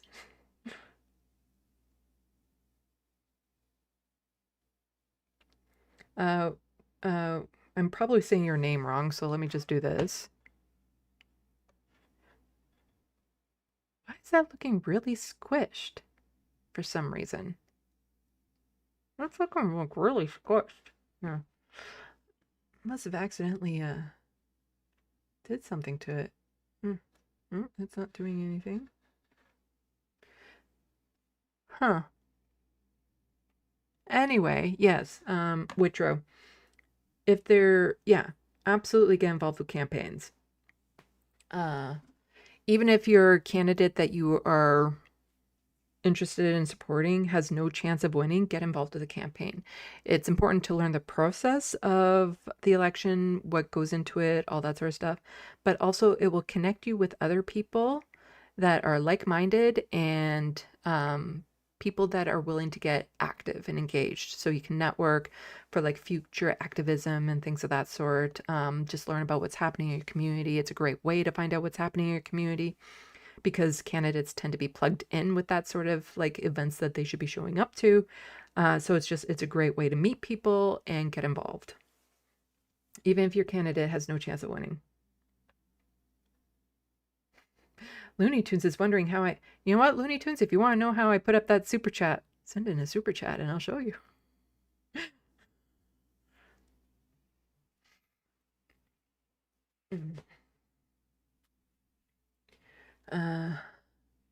Or just say some really nice things to me.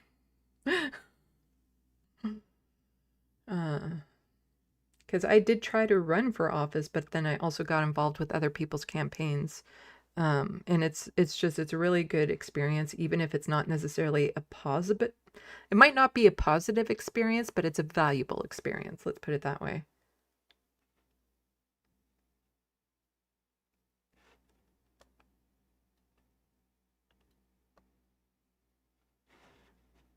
Let's see.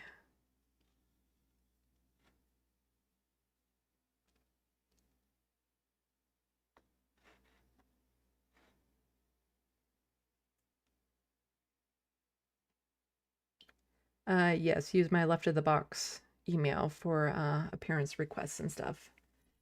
Looney Tunes. I am now at the bottom of my SandBox.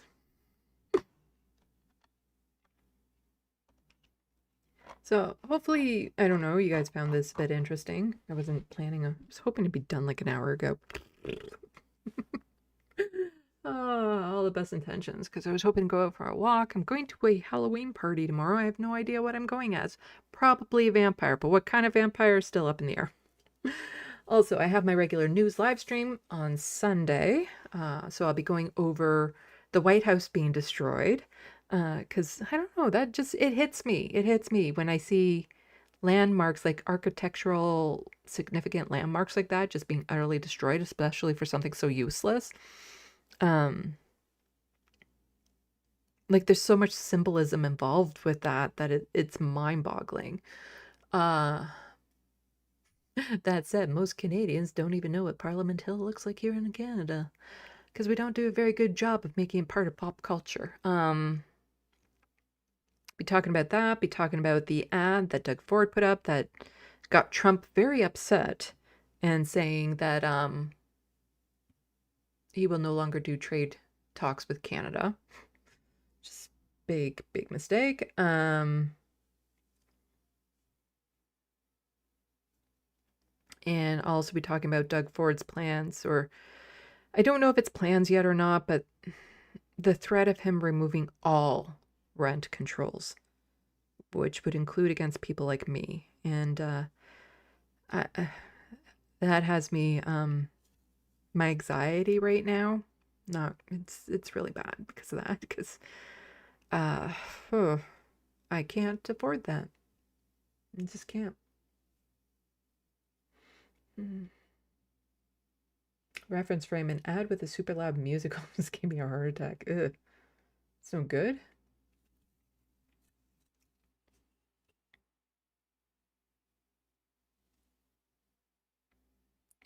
Looney Tunes can't be there for the Halloween stream. I'm going on Environmental Coffee House for the Halloween special next Friday night. I don't know the time. Stay tuned. Yeah, I will be doing my regular Halloween live stream. Guess that's next Friday. Friday of next week? Let's check. Yes, Friday, so a week from now.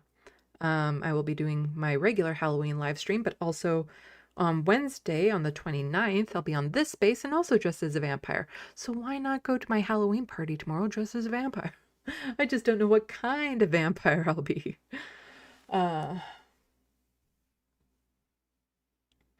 JK, the ballroom is not useless. Trump can get 100K per ticket. Yes.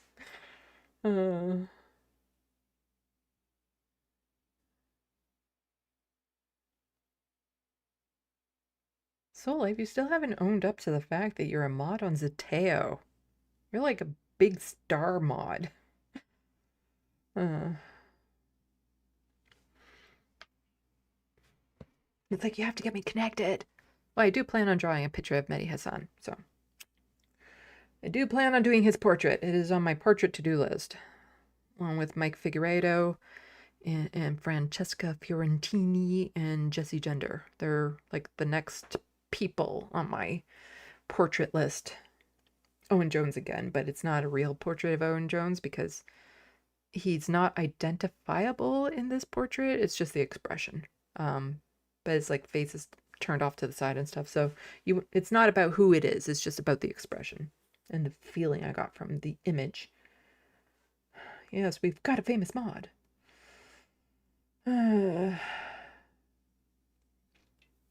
So, one last look at the doggy picture. Already spent about 4 hours on it. Probably spend in there 4 hours on it. So it's about halfway done. Halfway done.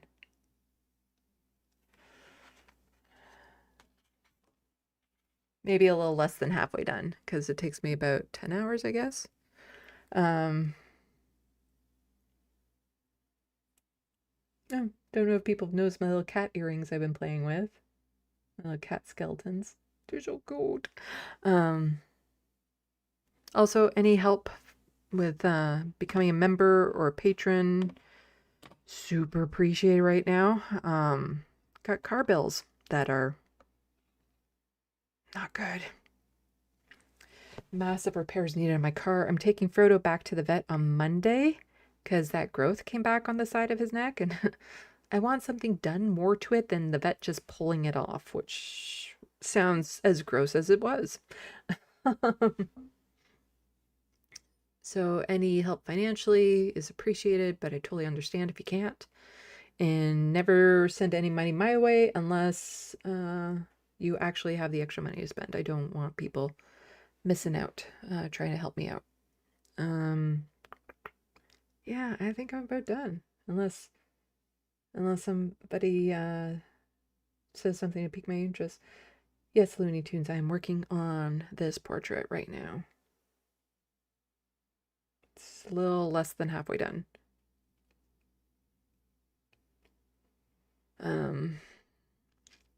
So I'm pretty sure it's going to look fucking fantastic when I'm done. Like, I could stop now and it's still a really good drawing, but it's a little less than halfway done, I think.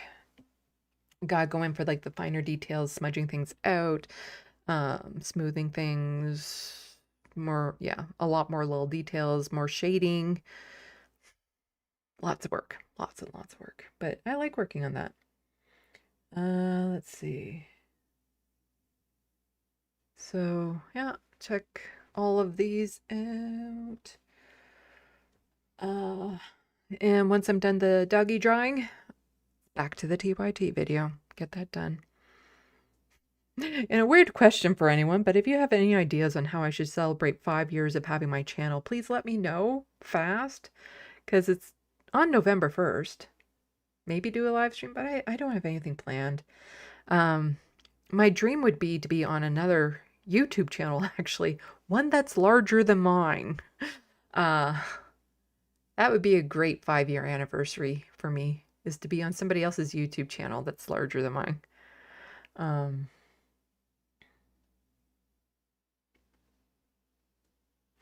So Life, nobody was modding the channel during Francesca Zateo show, and the chat recommended me and Autumn Leaves.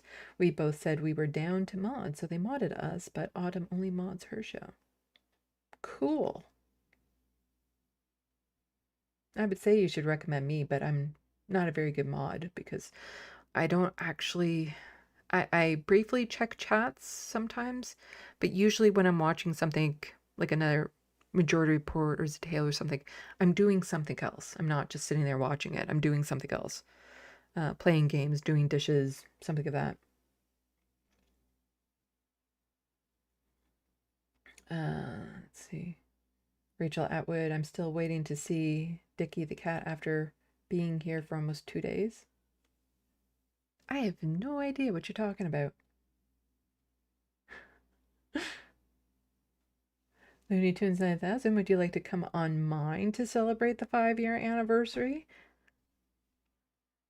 I've already said I'm willing to come onto your show. And then there was somebody else that somebody connected me with, a small channel in the UK to talk about disabilities. I do mean to get back to them about it. I just get distracted very easily.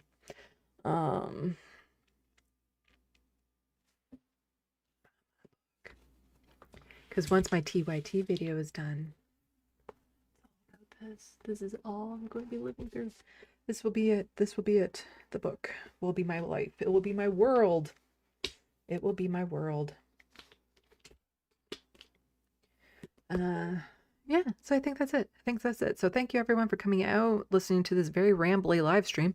I hope it's beneficial. Feel free to clip it out. Parts, share it with others. That always helps out if you have no money to spend. Sharing, liking, recommending my channel to other channels, always helpful.